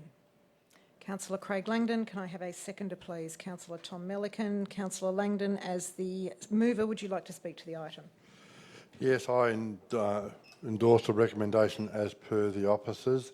It doesn't quite go as far as perhaps the three speakers would like us to do and oppose it, but we are doing it in the Banyule way, in the sense that we are writing to the federal government and saying it is potentially harmful, the new bill. It can jeopardise the achievements we've had made to date. I can tell all my other councillors, I think it was 4 committees this was raised before the committees went into lockdown with the virus. It certainly had a fair airing of the LGBTIQ plus committee, and the three speakers basically aired the same opinion at that advisory committee. The Multicultural Advisory Committee expressed extremely strong views on the subject as well, on the same lines. I believe the Disability Committee also had extremely grave concerns about them being caught up in it as all. And I think the Aboriginal Advisory Committee also had grave concerns. So I fully support their position, and I think Council's doing it in our way, and we'll advocate that the bill should not jeopardise what we've achieved to date. And that's very important. We do respect everyone's freedom in this city. Thank you, Councillor. Councillor Thomas, the seconder, would you like to speak to the item? Yeah, this bill was conceived at a different time when we were in a different space, but now COVID's hit us. You hardly think this is the time to be doing this sort of thing. You think we should be more focused on including people, not excluding people. And when I read this report, there was 2 things that struck me on page 58. It talks about the bill does not protect a person from being discriminated against because of their religious belief. It allows a person to be discriminated against on the basis of their belief. And it goes further. It has been identified that the bill will impact most significantly on already vulnerable communities, such as minority religious people, minority religions, people with a disability, women and LGBTIQ plus people. So you have to actually think, well, when you look at this bill, will it create more community cohesion? And the answer is no, it won't. It'll encourage criticism based on religious beliefs. Will it create harmony in our community? No. Will it create equality? Will it add to inclusion? And the answer is no. It won't do any of those things. And I think the religion I grew up in, the religion of a lot of people in Australia, but the foundation of most of the majority of religions throughout the world is the concept of loving your neighbour as yourself. When you look at your beliefs in that light, how can you support a bill which allows you to criticise someone because of their religious beliefs? And that's what this bill will enable people to do. So if your faith is based in that religious doctrine of loving your neighbour as yourself, there's no way you could possibly support this bill. That's why I'm surprised it has got this far. So I'm very pleased to vote for this tonight, to say that we have major concerns with this. It is wrong to discriminate against people because of their religion, and I'll support speaking out against this bill tonight. Thank you, councillor. Would any other councillor like to speak to the item? Councillor Mark. Thank you, Mayor. Yeah, it's just a couple of comments. It's just so, for me, it's just this bill, it's almost as if it's so backwards in what it is trying to achieve in this current day and age. In the report, and I did actually look over the bill itself in detail, the Discrimination Law Experts Group, the Australian Discrimination Law Experts Group, provided examples of what behaviour this bill aims to protect. And as an example, Mayor, an employer telling a transgender employee that their identity is against the laws of God is so Old Testament, it is ridiculous that a law expert group is having to discuss that. There is a big difference between the Old Testament and the New Testament. Mayor, there is one law now with regards to religion, and that is love one another as I have loved you. Okay? Everything else was thrown out with the Old Testament. Now, if people want to continue using that as the basis of any discrimination, ridicule, segregation, etc., that's the old way. That will not and it should not stand. And I can't understand why the federal government is wading into such a debate, having to move such a bill. Another example, Mayor, a teacher telling a student that their disability is a trial imposed by God. God does not impose any trials, does not at all. God is gracious, giving, gives us all life and love, and would never ever do that. So it's a human being who is bringing that story, and that, in my opinion, that disgusting story, that someone with a disability, or someone who is, that's just, and I really can't, I've been struggling to understand what this bill is proposing to do. For the purposes for this evening, I just need to go along with our committee members, look through it more importantly as a way of making the federal government more accountable, and then seeing what it is that their purpose is, because I had real difficulty understanding what it was and just reading the bill itself. Thank you, Mayor. Thank you, councillor. Would any other councillor like to speak to the item? Okay, councillor Langdon as the mover, would you like a right of reply? I do thank my council colleagues for putting it so eloquently. I didn't go down that path. I may have been bleeped out if I spoke my mind, so I thought it was very casual, but I do thank them for sharing their views and opinions, so thank you very much. Thank you. I now put that in motion. All those in favour? All those against? That is carried. Item 7.1, 2020 council elections arrangements. There is one submitter. The prepared statements will now be read out by the Director of Corporate Services, Mark Gilliel.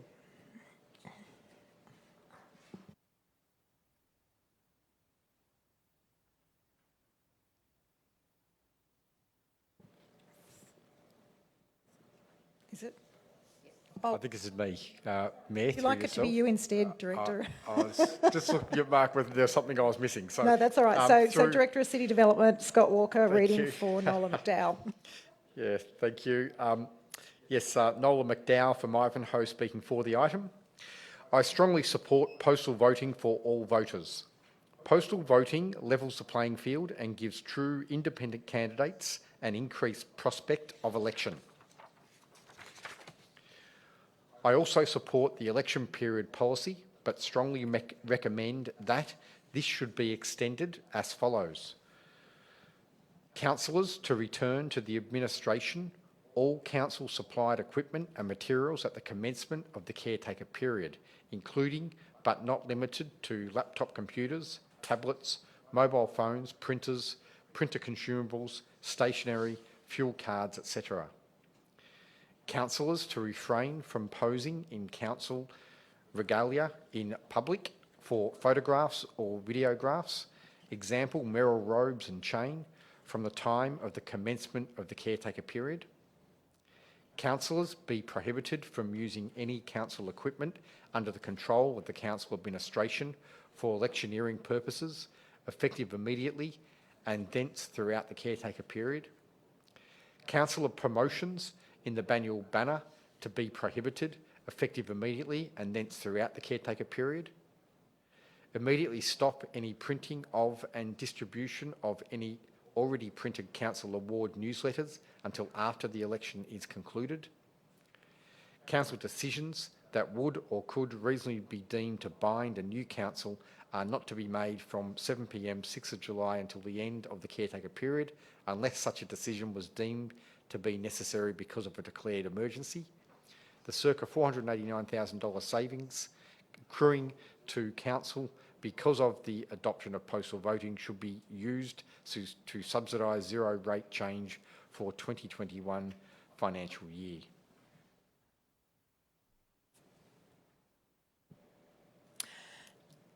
Thank you, Director. Can I please have a councillor move a motion?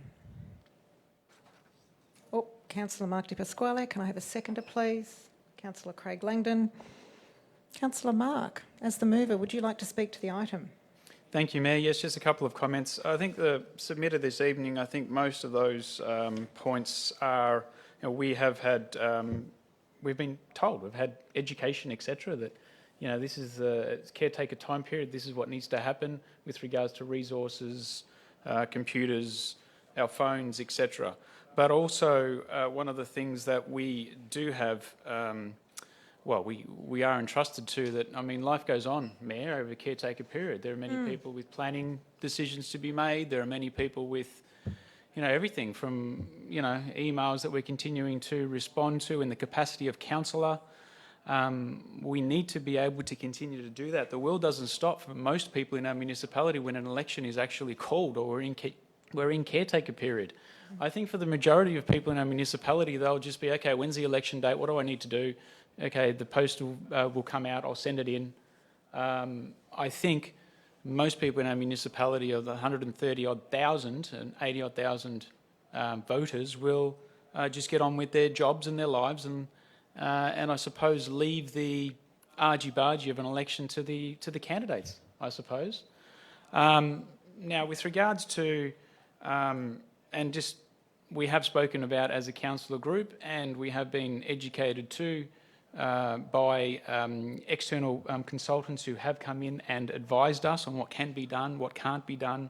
Definitely any, such things as posing for photographs or video clips or anything like that, and anything to do with any of our council, I don't know, what do we call it, apparatus, memorabilia, whatever it is, items, is just not on. And that does come under big scrutiny during the election process. So, we're generally pretty good, Mayor, over election periods.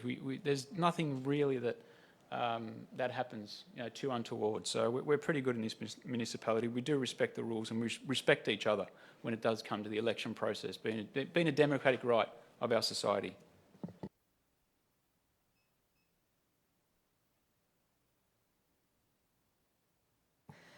Councillor Langdon, as the seconder, would you like to speak to the item?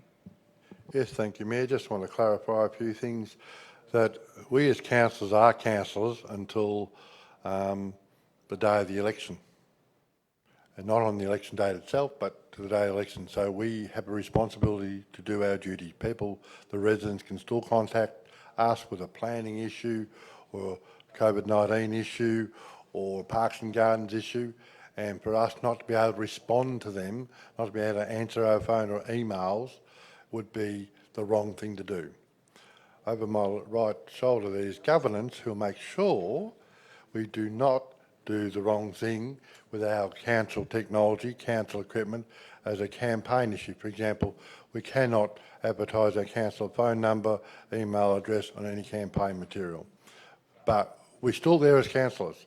The suggestion is we go into caretaker mode as at 7 p.m. tonight, that even leave us longer in their definition of what we can't do to help our residents. And it's particular this year with COVID-19. We need to be there. Once people start knowing what we're doing, I'm sure we're going to get phone calls, get emails. I get emails every day, and I direct them on to council. And that's what we're there for. And councils respond. We'll do it appropriately. We have been educated. We have been warned what we can do and can't do, and I'll follow that advice and we'll stick to it strictly. I'm sure we all will. Thank you, councillor. Would any other councillor like to speak to the item? Okay, councillor Tom. Yeah, it's amazing you, even during the election period, you still are a councillor and people still ring you up when their rubbish bin doesn't get picked up or there's a planning application they don't like, because this council is under responsibility to approve or make a decision on planning applications in 60 days after they're lodged. And if councillors, we get involved in those processes quite heavily, and to say that we shouldn't be involved during the whole caretaker period means that we'd have no input on behalf of our residents into planning applications for that whole month. Or if we started tonight, that means planning applications would go through, decisions made, and residents would not be able to contact their councillors to discuss. So I don't think that's a very good idea. And it is quite difficult during an election period because you are guided by very strict rules, but also you constantly get called by residents wanting your assistance. So it's a very difficult balancing act. And you know, we receive 50 to 60 emails a day from people, and to say that we should give our computers back so we don't respond to all those emails we get from residents, I think is quite wrong. And we talk about the funding saved because we are going fully postal to attendance. Well, I know it's an additional fund, but I always think the attendance system is what we use in the state election, it's what we use in the federal election, because it gives you the best outcome, because it forces candidates to actually engage and communicate with their residents in the election process. And that gives you, in my opinion, a much better outcome. And we could look at the councils right across Melbourne that have postal elections, and they're at each other's throats. People get elected on for the wrong reasons, and that they fight. This council does not fight, because every council is elected because every council wants to see the city achieve its best and the residents' interests to be looked after. And I think it's worth paying to get that done. So I will support this tonight. I understand residents are concerned, but I think Banyule residents get it right, and I think this council's doing a good job. Thank you, councillor. Would any other councillor like to speak to the item? Okay. I'm getting there. Councillor Mark, as the mover, would you like a right of reply? Thank you, Mayor. And I did actually forget too, because the submitter this evening, and thank you very much for submitting, but did possibly want to recommend, or strongly recommending, extending the policy to follow. So from 7 o'clock tonight, to not have any responsibility or any sort of decision making, etc. And there's a small project actually happening just down the road, Mayor, called a North East Link. And over my dead body will I not be part of that process of trying to get as much for this community as possible with that project rolling through. Such a big project it is. So no, it just wouldn't work. So yeah, we're gonna continue to be advocating right up to the day, Mayor. Thank you. Thank you, councillor. I now put that in motion. All those in favour? All those against? That is carried.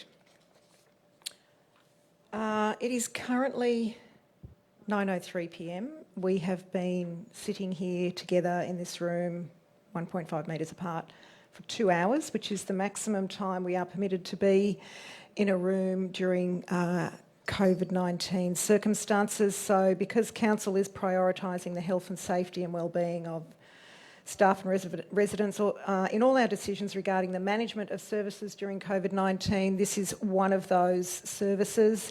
I'm asking that we break for 5 minutes. We all leave the room, attend to anything personal before returning to the room. Can I please have a councillor move the motion?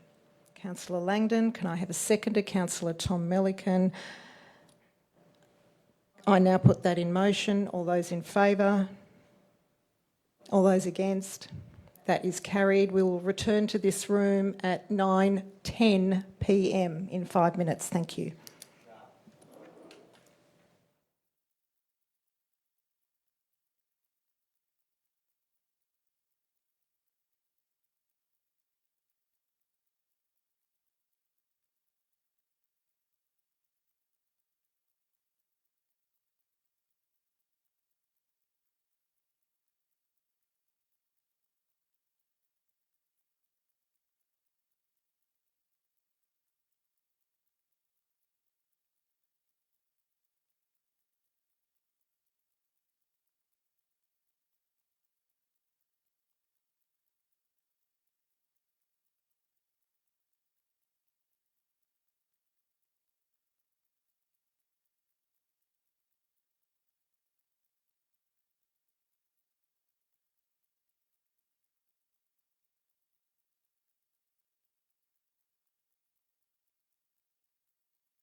Welcome back.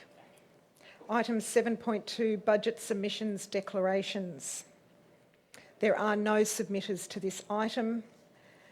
I invite any councillors to disclose any conflict of interest in relation to consideration of submissions to the budget. There are none. Can I please have a councillor move a motion? Councillor Mark Di Pasquale, can I please have a seconder? Councillor Tom Melican. Councillor Mark, as the mover, would you like to speak to the item? Mayor, may I just clarify on behalf of the community, just to allow them to understand what's going on here? It's not that anyone isn't actually making any budget submissions, because we've got about 40 submissions to the budget. This is the declarations that councillors are making that there are no conflict of interest in any of the decision making for any of the budget submissions. So that's what we're actually voting on here this evening. Thank you, councillor. As the seconder, Councillor Tom, would you like to speak to the item? No? Okay. Would any other councillor like to speak to the item? Okay. I now put that in motion. All those in favour? All those against? That is carried. Item 7.3, proposed council plan and budget considerations of submissions received. There are no submitters to this item. Can I please have a councillor move a motion? Councillor Mark Di Pasquale, can I have a seconder? Councillor Tom Melican. Councillor Mark, as the mover, would you like to speak to the item? Thank you, Mayor. Yes, I was wondering whether I was actually going to get my hand up and be able to move this before any of my fellow councillors were going to move, because this is the important decision, or one of the biggest decisions of tonight's meeting and of the year, really, because this is the plan, the budget considered. So submissions have been taken in. We've heard them. We've had submitters to them as well, and this is how we are considering them in the budget process. So yeah, I'm very excited to be able to be moving this evening. Thank you very much to all our submitters. Thank you very much to the team behind the scenes who have worked so hard on the the monies, the finances, etc., to see how these will impact the budget, etc. Tanya, your team as well. Mark, your team too. So thank you very much for all the work that you do on behalf of the community. Thank you, councillor. Councillor Tom, as the seconder, would you like to speak to the item? Yeah, I'm happy to support this tonight as well. It's a fairly different process to what we've followed in other years, but basically people have put in a series of submissions and we've looked at those submissions. People have spoken to us about those submissions. Council officers then go evaluate all those submissions and produce a report, and the report's all there about the officer's recommendations. The vast majority of the officers' recommendations have been taken on board. I don't think there's any these decisions were contrary to officers' recommendations. There are some there where the officers are asking for more information. There's some where the officers are saying that we need to understand the submission before we can fund it. There's some there saying there's more investigation will be required. The vast majority are agreeing with what the submitters have asked for a variety of reasons. And it just highlights how many submissions we get, and the vast majority of those submissions are, we'd like more money spent on more projects, thank you. And it's a very difficult balancing act to try and get that right, because community groups, individuals want us to spend more money on their projects. And because of the financial position, we are able to support the vast majority of them and follow the officer's recommendation. But, this, as Councillor Di Pasquale said, you'd think there'd be more people speaking, because there's an enormous amount of work gone in behind the scenes, and the officers have looked at every submission, made their recommendation. We've considered this over a long period of time, had robust discussions, and come to an agreement we all support. So I think it's a fantastic process, and I think the staff have helped us enormously throughout. So I'd like to thank them, but I'd also like to thank all the submitters.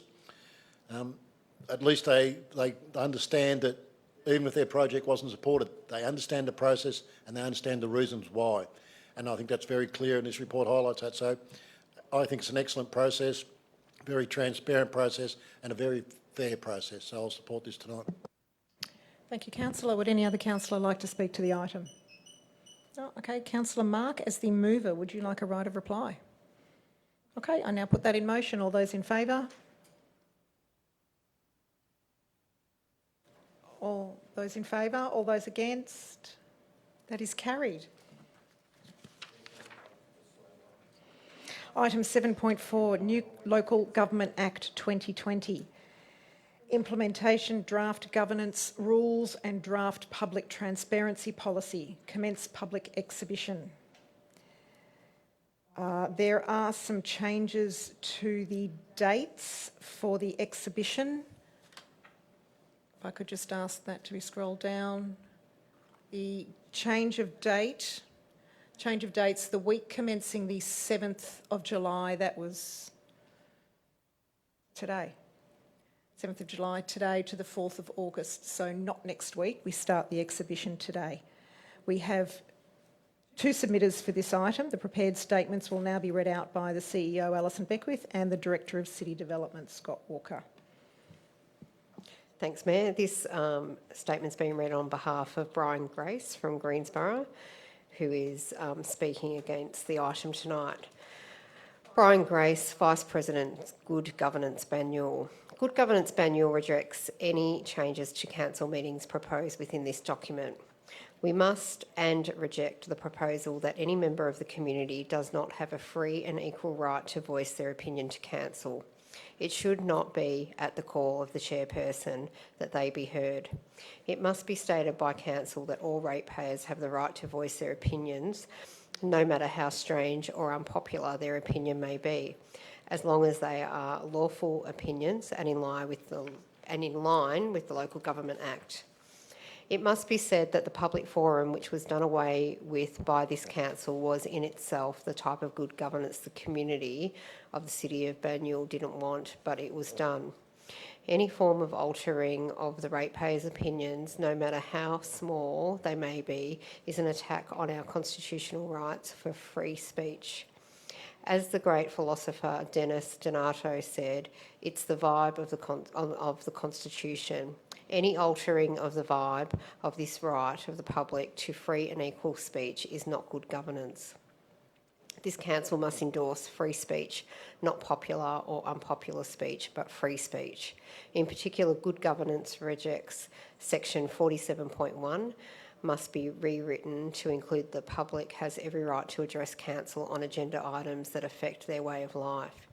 There must be also a clause that the public has a right to address council without any address being interrupted, altered or censored if it complies with the Local Government Act. Thank you.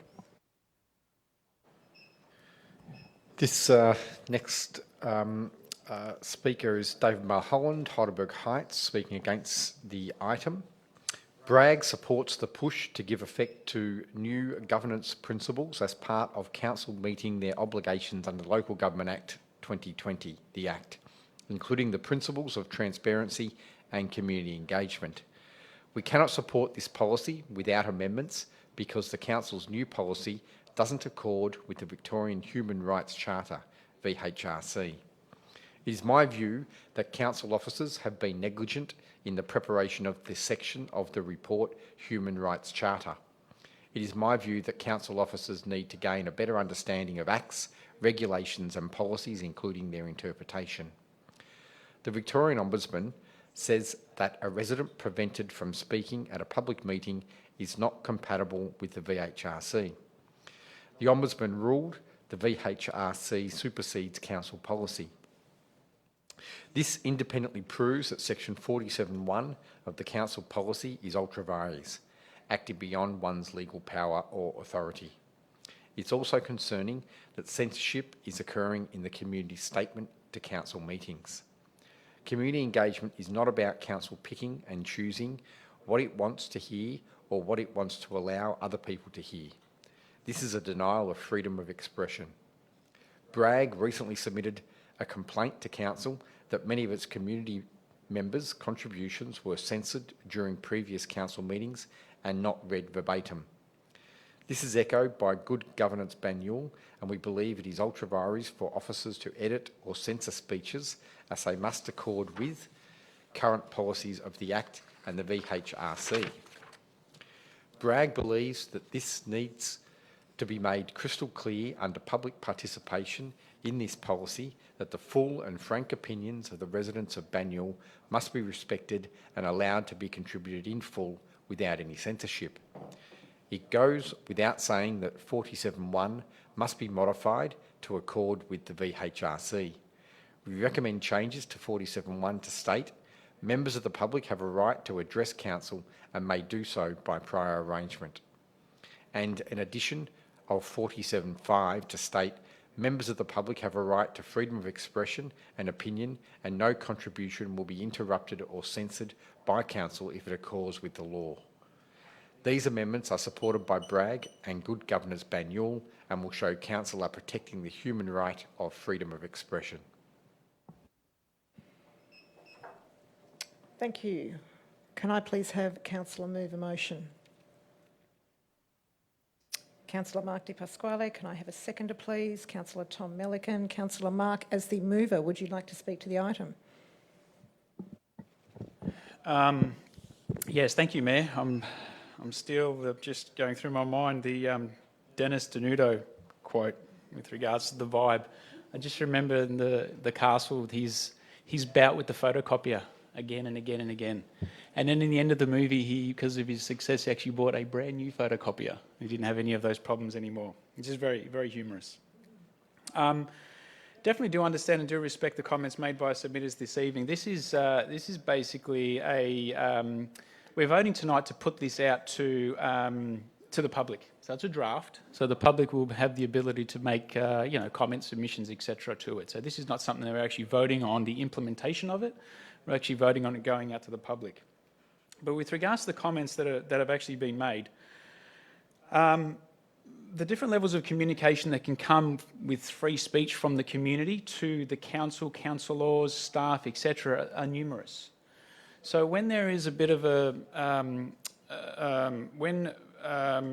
submitters or members of the public are having trouble communicating to either councillors or the council, I would like to investigate that a little bit further and see what the actual problem is, because from my perception and being mayor before you currently are mayor now, Mayor, I just did put in some changes with regards to the meeting procedures, etc., to make sure that there was more submissions from the public.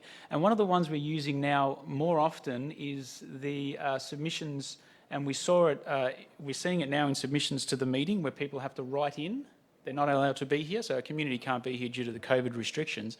And also that made our budget process seamless, because our community and our staff were in the mode and an understanding that they're getting submissions written into them and they have to go through them and decipher them and relay the information to the council and councillors. So it worked really well. I'm very happy for the staff to be doing that, and happy that we implemented those changes a couple of years ago. The first level of communication that the community has is obviously petitions, which we start off a meeting with any petitions that are coming in from the community. That's the first level of communication that the community can have.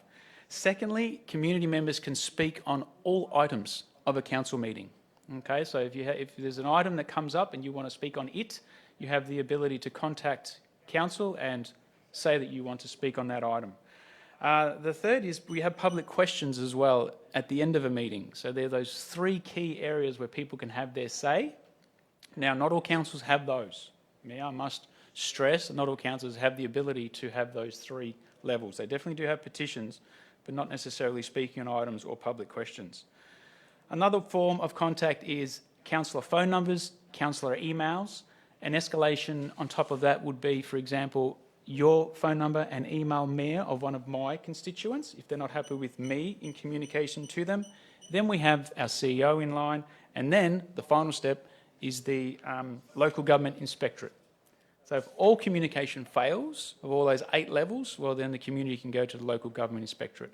What we've seen in the past is the communication from other councils has been so limited that people in the community have just gone straight to the top and have started up cases where they shouldn't have. They should have gone through those processes. So I'm very happy with the communication that we have, and I'm happy to receive any submissions to the Act. Thank you, Mayor. Thank you, Councillor. Councillor Tom, as the seconder, would you like to speak to the item? Just a few words. Yeah, I'm pleased people have submitted to this. This is a draft going out, and we're inviting comments, and we've got some comments. That's a great start. Just to highlight what Councillor Di Pasquale said, that there's many ways that the residents can address the council. I know during the budget submissions we had the facility where they could actually appear via Zoom.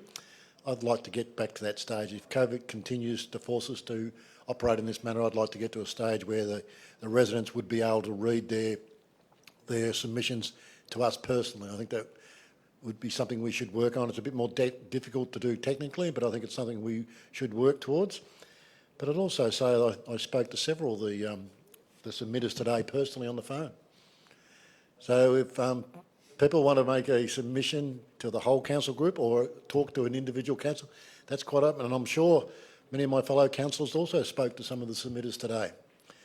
So I think this council is being very open, very transparent. We could do a bit better, I think, in having people present their comments personally via Zoom while we're still in the COVID situation. But I'd love to get back to the stage where we had communities actually in this room, because it adds so much to the process. It allows us to engage correctly with our community, and I think that's a great thing. I'll support this going out tonight, and I thank the submitters for their submissions, and I'm sure their submissions will impact the final outcome.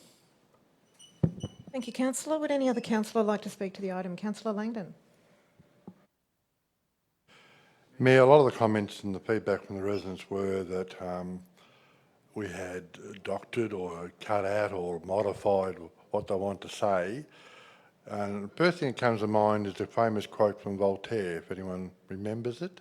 I'll quote it. "I wholly disapprove of what you say and will defend to the death your right to say it."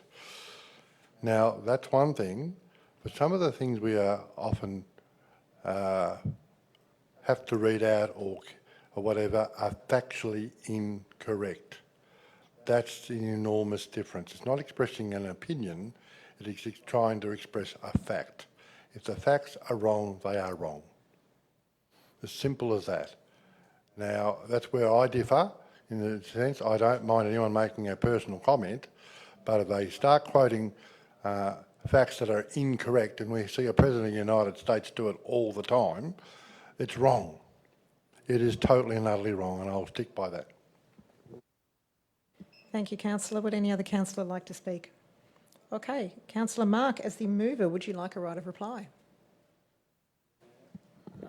Yeah, just one quick comment to Mayor with regards to submissions to a council meeting or speaking on a council meeting. Look, it's always it's up to your discretion, Mayor, as chair of the meeting. So if something does come up as a submission and then you read it and say, no, that's just inappropriate, you don't even have to have a reason, Mayor. You can just say, no, well, that's not being submitted as the chair. You have the right. So really, if submissions become too technical, that's always a prerogative that the chair can actually take. We don't want to ever get it to that situation. We want to be fully open, fully transparent. So we've got to make sure that the information coming to us, or the questions, the information are above board, constructive, helpful for our decision making, and then there shouldn't be any problems. Thank you, Mayor. Thank you, councillor. I now put that in motion. All those in favour? All those against? That is carried.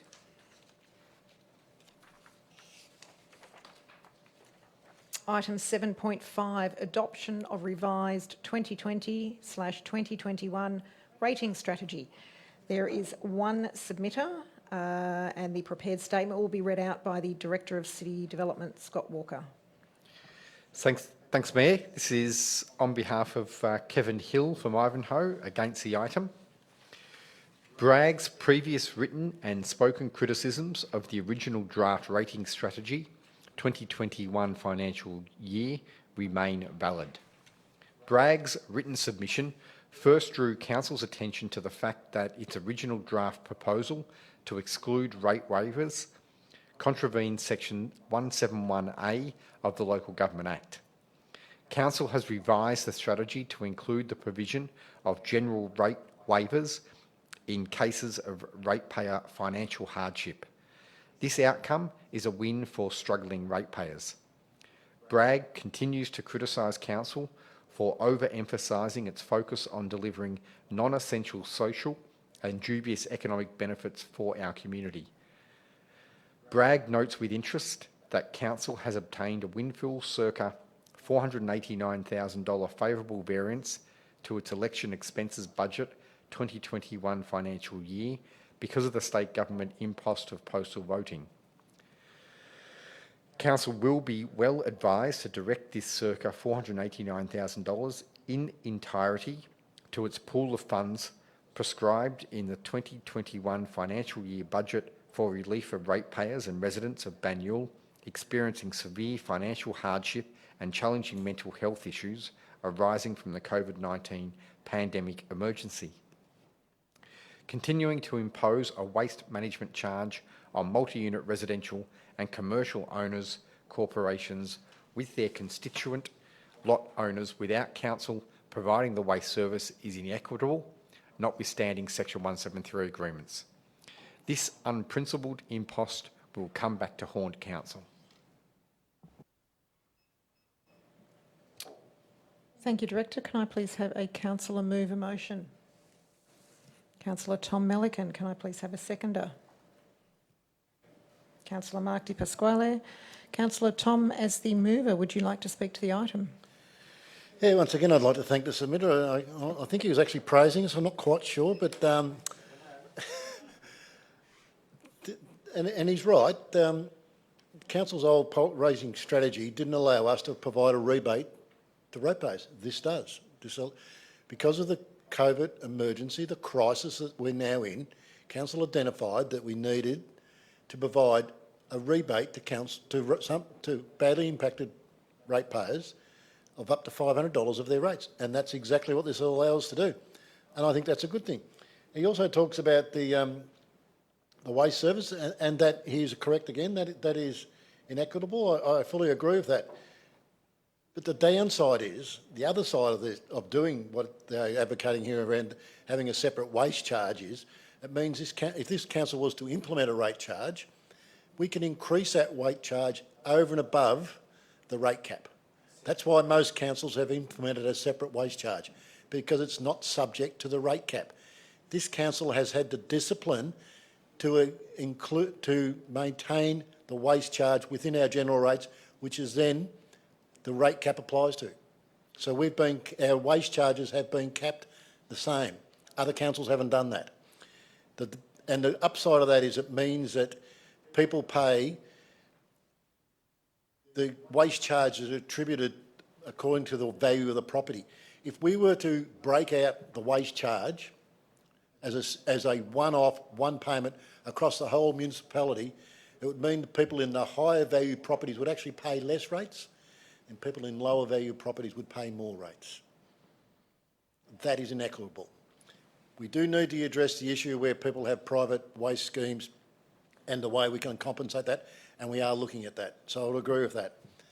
But to break out the waste charge so that the people in the lower value houses pay more, people in the high value houses pay less, and allowing council to increase the waste charge over and above the rate cap, I think is wrong and goes against what Bragg constantly calls for, and that's a reduction in rates. And that's what we're doing by retaining the waste charge within the rate cap. So it's good to have these discussions. I'm glad we have residents that have this input, and I'm always pleased to have this discussion because I think this council has got it right. Other councils haven't. Thank you, Councillor. Councillor Mark, as the seconder, would you like to speak to the item? Thank you, Mayor. Maybe I should have asked the question before we actually moved and seconded this item, but I did want to get a bit of clarification whether it's actually been stamped with regards to the mode of voting, ward boundaries, everything. I'm still under the impression, I'm still waiting for ward boundaries finalisation, so the finalisation of it all. Still waiting on that, so I don't think we should be making a decision with regards to any monies at this stage, where they're going to be going, if we have a windfall or not. I also am not in favour of a separate waste charge in our rates also. I think that is Mayor, for those people in our municipality that are less, how shall I say, less rich, a separate waste charge would be a big detriment to them. Obviously, those who have much larger rates and can possibly afford it a lot more, they'll be benefited by a separate rate charge because that rate would go across every property, the same dollar amount across every single property. So, and would I be speaking to members of my community about that? And when they understand that, they think, okay, well, keeping it within the rate, keeping it capped as well is probably a better way to go. So, just a couple of those things tonight. with regards to the rate strategy. Yeah, very happy with the rate strategy as we've actually set it. I've been having good feedback from my community as well, so that's been backing up my decision. Thank you, Mayor. Thank you, councillor. Would any other councillor like to speak to the item? Councillor Thom, as the mover, would you like a right of reply? Can I please... Oh, no. I'd like to put that in motion. All those in favour? All those against? That is carried. Item 7.6, adoption of the revised hardship assistance policy. There is one submitter. The prepared statement will be read out by the Director of City Development, Scott Walker. Thanks, Mayor. This is on behalf of Kevin Biagini in Ivanhoe speaking for the item. Bragg has only ever wished to advocate for and on behalf of BCC and its citizens and ratepayers. Bragg is pleased that BCC has included rate waivers in line with Section 171A of the Local Government Act into the revised hardship policy. But Bragg feels that waivers should be assessed by an experienced independent financial counsellor, the process being made as easy as can be for ratepayers seeking the waiver. Thank you very much. Can I please have a councillor move a motion? Councillor Tom Millican, can I have a seconder, please? Councillor Mark Di Pasquale. Councillor Tom, as the mover, would you like to speak to the item? Yes, I will. I think if you read this report, you'll see it's very, very clear and very concise how you qualify to get these rebates. Very easy. The alternative is people would have to apply, would have to provide this council with an enormous amount of personal details, their personal circumstances, their tax records, their pay records, their expenditure record, and then someone would have to wade through all that information and then make a decision about whether they should or not receive that. And I think we had estimates that that would cost between $100 and $120 per assessment. And in many cases, it might lead to people not gaining that waiver. And this council would have spent up to $120 to say no. If you look at this, there's very clear, very easy proof. Do you meet this qualification? And that's a yes or a no. And if you meet that qualification, you get the rebate. It's that easy. There's no assessment done by a council officers. Depends which officer you get. You might get a yes or you might get a no. This is very clear. Do you meet this criteria? There's no dwelling into your personal records. There's no dwelling into your tax records. Do you meet this criteria? Are you eligible for job seeker programs? Yes, then you're eligible for the rebate. It's that simple. Similarly, for people that are on job seeker, same thing. And people that apply who just need a little bit of assistance because they're affected, they can apply and that'll be assessed for $100 rebate. But also people that just want to not pay their rates until things get a bit better for them. They can, by just applying, you can have 15 months no interest on your rates. We will encourage you to make some payments because you don't want to get to June next year and not have paid a cent. But I think this is very clear, very fair, very easy to assess, and there's no black and white. It's yes or no. And I think this is an excellent approach. I think it's sound thinking to do it this way. I think you can easily stand and say to people, do you meet this? Yes, you get it. That's it. No expense to council, very little expense to council, as opposed to the other process where you could apply and provide mountains of paperwork that someone has to evaluate, very personal stuff that a lot of people won't provide. So I think this is an excellent way of doing it. I'd like to thank Mark and his team for coming up with these very clear guidelines, ably assisted by Councillor Garotti, who's not here tonight, who helped develop these. So I'll support this tonight, and I think it's very clear, very easy to understand, and every person I spoke to in my community about this, they think this is the way to go. Thank you, councillor. Councillor Mark, as the seconder, would you like to speak to the item? Mayor, I'd like to before I do that, may I ask a question of the appropriate officer? Maybe. Okay, No, so you the may question, ask. the No, question you I may have, ask. the question I have for us, Mayor, if possible, if you could pass this on. So with point C, so we have the eligibility of the job seeker category, job keeper category, but then also if eligible under council's hardship criteria, there's also eligibility there as well. The question is, It's stated here that the amount to be waived will be $100 to a maximum of the applicant's 2020-2021 general rates levied. For example, if my rates were, say, for example, $1,200, what would be the amount waived? Director Mark. Through you, Mayor, you'll be eligible for the $100. And the reason why that clause is put in there is that some properties within the municipality have quite low rates, and what we didn't want to do is waive more than the actual rate bill itself for the financial year. So that clause was put in just as a ceiling, if you like. Yeah, would thank like you, to Mayor. speak That to the makes item? sense. So I'll carry on. So this very happy to second this item with regards to hardship assistance and this policy. Look, it's extraordinary, Mayor. There's a lot of it is aimed at to help local businesses. So mums, dads who have cafes, businesses in the local area, to get them reactivated again. So, for example, street trader permits refunded, waiving the permits as well going forward, providing rent relief for those who are within council buildings, covering all the special rates for our shopping centres, the special rates and charges, covering all those, introducing 5 business day payment terms, so those who are doing work on behalf of council getting paid very quickly instead of having that cash gap. The grants program, as mentioned before, making sure that there's shovel-ready projects ready to go, but also the 6 months rent covered for local community groups. That was starting 1st of April, so that's extraordinary. Also, and then we move into the deferral of rates for the ratepayers, being the $500, and the eligibilities are, if one is on Job Seeker or JobKeeper, eligibility is pretty straightforward there. But then also, if one is not, we have council's hardship criteria, which can also be met as well. So, look, it's just from my behalf as a family man, as a businessman as well.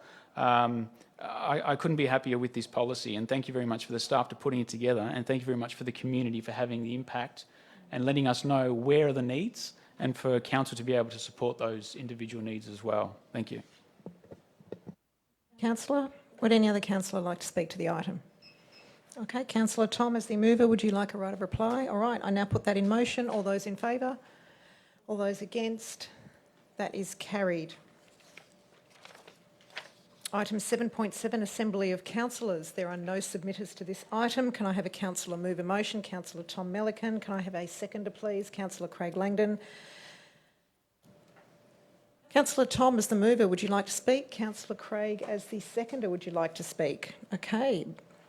I now put that in motion. All those in favour? All those against? That's carried. Item 7.8, award of contract for contract number 1055-2020 for construction of landscape and paving at Ivanhoe Precinct redevelopment. There is one submitter. The prepared statement will be read out by the Director of Corporate Services, Mark Giglio. Yeah, thank you, Mayor. I read this statement on behalf of Kevin Biagini of Ivanhoe, who's speaking for the item tonight. Bragg notes that the works are associated with the Ivanhoe Library and Cultural Hub. Bragg is surprised at this being now named as the Ivanhoe Precinct Development in council reports. Bragg notes that contract 1055-2020 has a further $576,825 ex-GST to Ivanhoe Library and Cultural Hub project. Furthermore, Bragg sees that other parts of the Ivanhoe Library and Cultural Hub project have been launched over other headings, i.e. fire services / essential services, which resulted from the project. Bragg feels it is important to point out that the original cost estimate of the project in 2016 was $17 million, yet in October 2019, Council's Director of Finance reported that the estimate cost of the project at that stage was $33.74 million. Additional research by Bragg of Banyule City Council budget papers for 2020-21 has calculated the final cost of Ivanhoe Library and Cultural Hub at $39 million plus $22 million above the original estimate from 2016. This is on just one project alone. Thank you. Thank you. There is a motion that differs from the paper. Oh, got a question from Councillor Langdon. Thank you, Mayor. Can the director or an officer, and I think there's only directors here, so it'd be one of them, why this landscape contract is referred to the Ivanhoe Precinct development?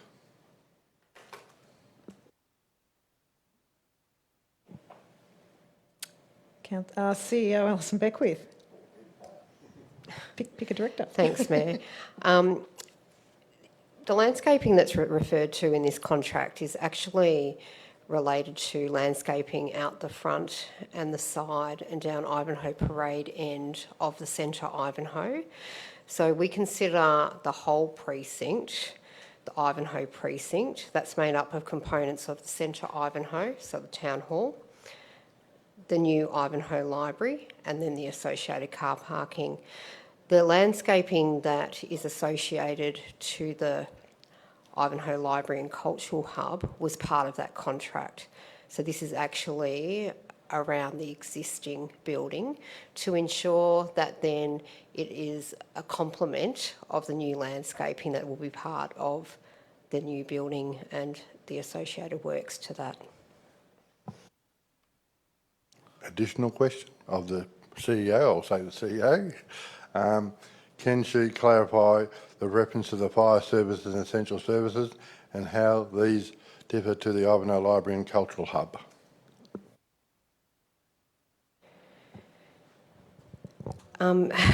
So basically, through you, Mayor, the fire safety works and fire service works and essential services are works that have been undertaken to the Centre Ivanhoe and the Great Hall to bring them up to a standard.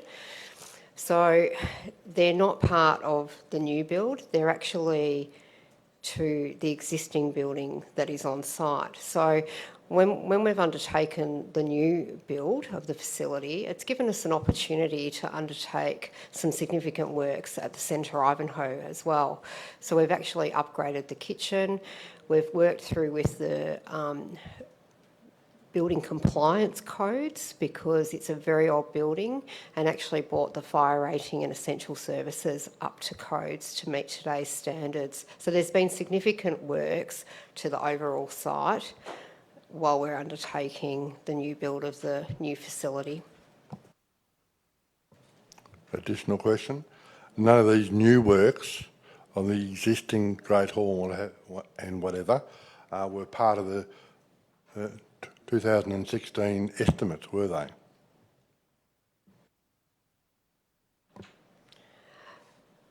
Through you, Mayor. No, and I think the cost estimate is a thing that we need to point out there. So anytime that we're actually doing concept planning, we actually work through concept plans that actually give us cost estimates at that time. And then as we keep working through with the community and consulting and understanding the needs moving forward, that concept design keeps getting developed into a more detailed process.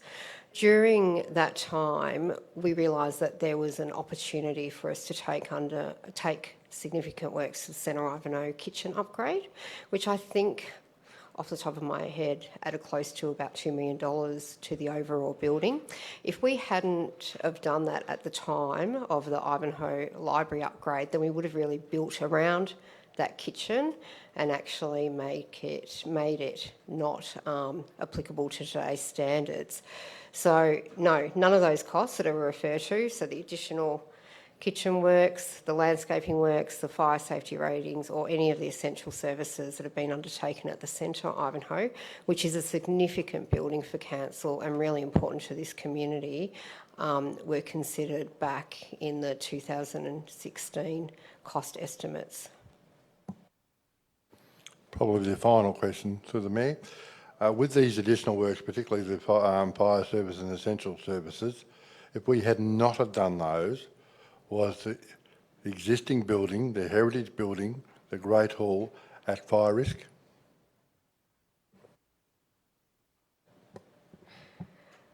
From the advice that we received, it was very important to bring that building up to the code at that time, particularly when we were undertaking significant works alongside that building. Can I ask a question, please, Madam Mayor? Can I ask a Yes, question? you may. The last report I read said that the project was on budget and on time. Is that correct? From the reports that we get on a monthly basis, the project is tracking at the moment on time and on budget, with the opportunity to demolish the Ivanhoe Library, the existing facility. It actually means that we'll be able to finish the whole construction site actually earlier, because the original plans were to build the new facility, move the old facility into the new, and then demolish the old and finish off the landscaping works associated with the Ivanhoe Library and Culture Hub. Now we're actually going to bring that all to finish about September, which means that the construction site will finish about 2 months earlier, and the residents in Ivanhoe Parade are extremely excited about that opportunity.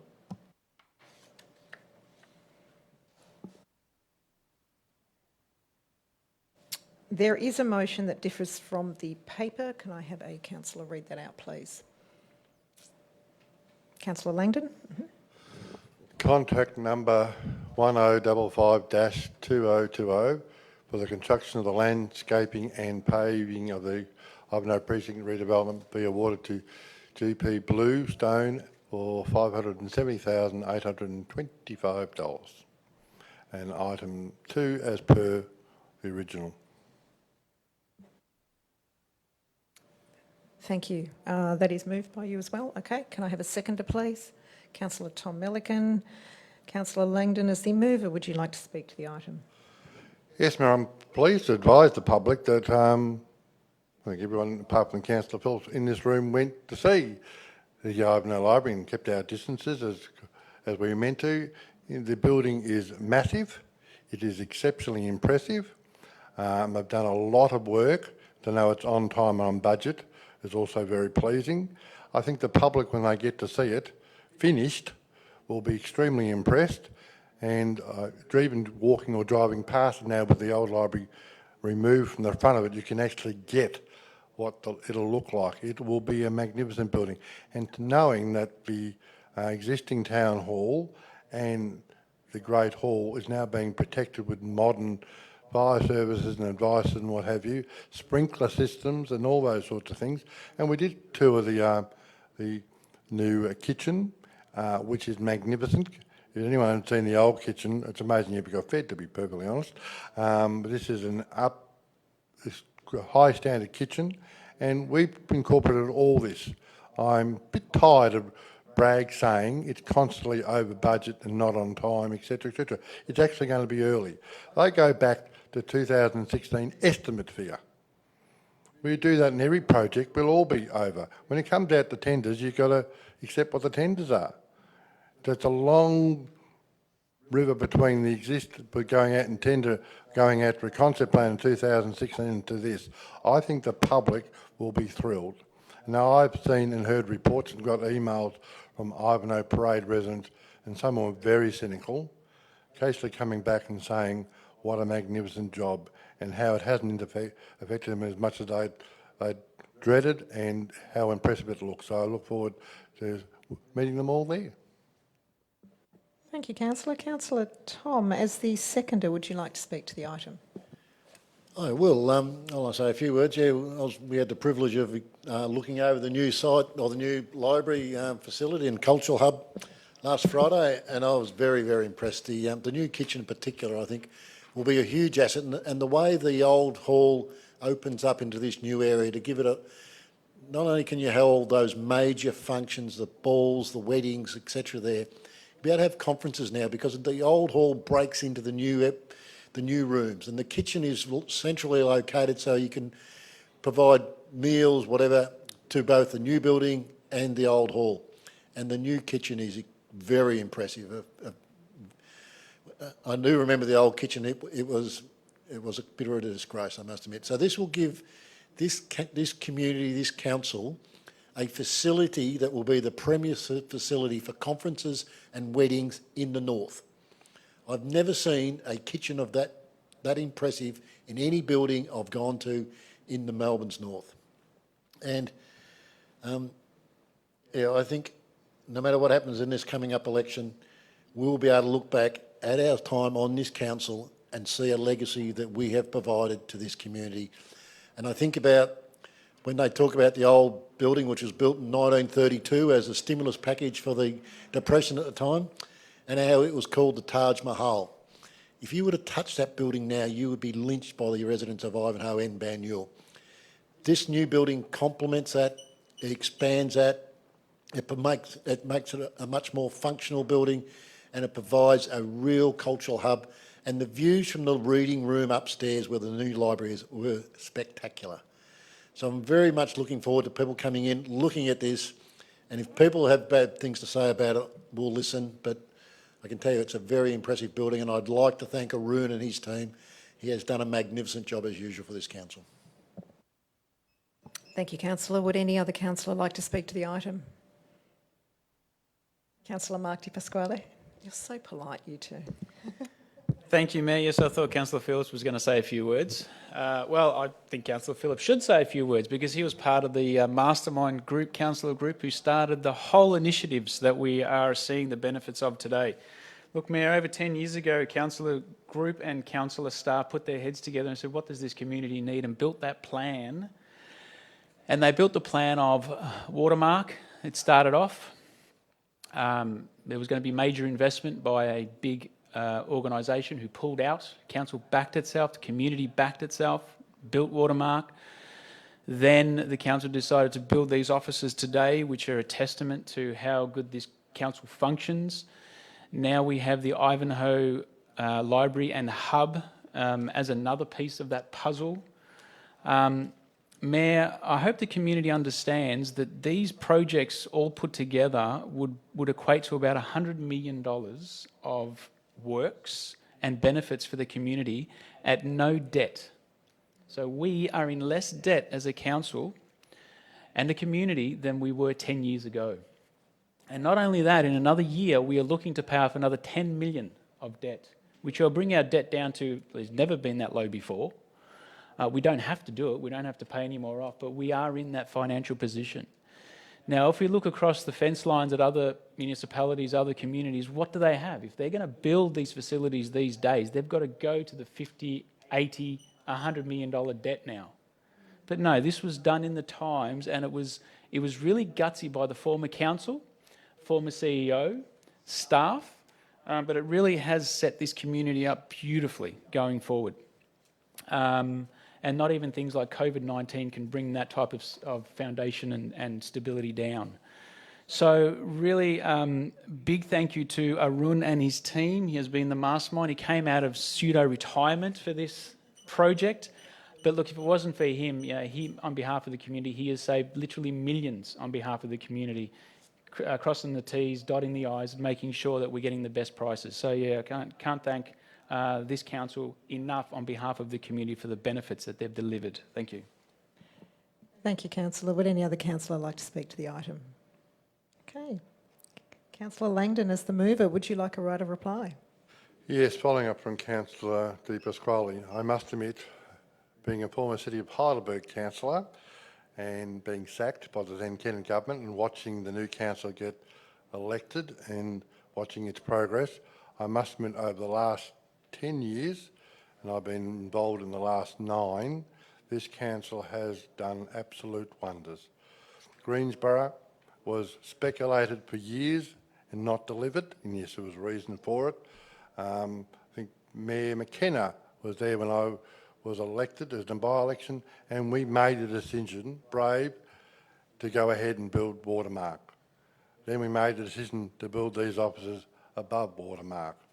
We've made the decision after a long, long time and lots of promises to actually do Ivanhoe, and people will be pleased. But we haven't just done those areas. I believe that many of our sports pavilions have been upgraded. I can't knock this council with all the work it's done in Olympic Park and all the parks in Ford Park's an example. Everyone raves about Ford Park. It was a leap of faith. We are now finding if we do the right thing in parks, people flock to them. And during these crises, it's fabulous to see so many people who can't perhaps get out to go to the footy or whatever like they used to, is actually go to our local parks and enjoy them. And this council is to be praised for all that work. I don't think we've made any mistakes. We perhaps haven't delivered as fast as some people would have wanted us to, or as well as we wanted to, but we've done a sensible project, all these sensible projects sensibly, and we have paid debt. Councillor Di Pasquale is correct. We have also paid off debt. And we did have a crisis, the GFC, where then we had to pay off more debt than we were expecting. And it didn't cause a hiccup in what our plans were. So well done, Council. Thank you, Councillor. I now put that in motion. All those in favour? All those against? That is carried. There are no sealing of documents. There are no notices of motion. Do we have any general business items? No general business items. Okay. In accordance with section 66 2A of the Local Government Act 2020, the meeting will now be closed to members of the public for the consideration of two confidential matters relating to private commercial information and personal information. Can I please have a councillor move and a councillor second to close the meeting and for members of the public, to close the meeting to members of the public of prior consideration of the confidential items 11.1. So can I have a mover? Councillor Langdon. Can I have a seconder? Councillor Tom Melican. I now put that in motion. All those in favour? All those against? That is carried. The next ordinary meeting of council will be held on Monday, the 27th of July 2020. I now adjourn the meeting for 10 minutes at 10:04 p.m. Thank you very much for your attendance this evening. Thank you for watching. Enjoy the rest of your evening.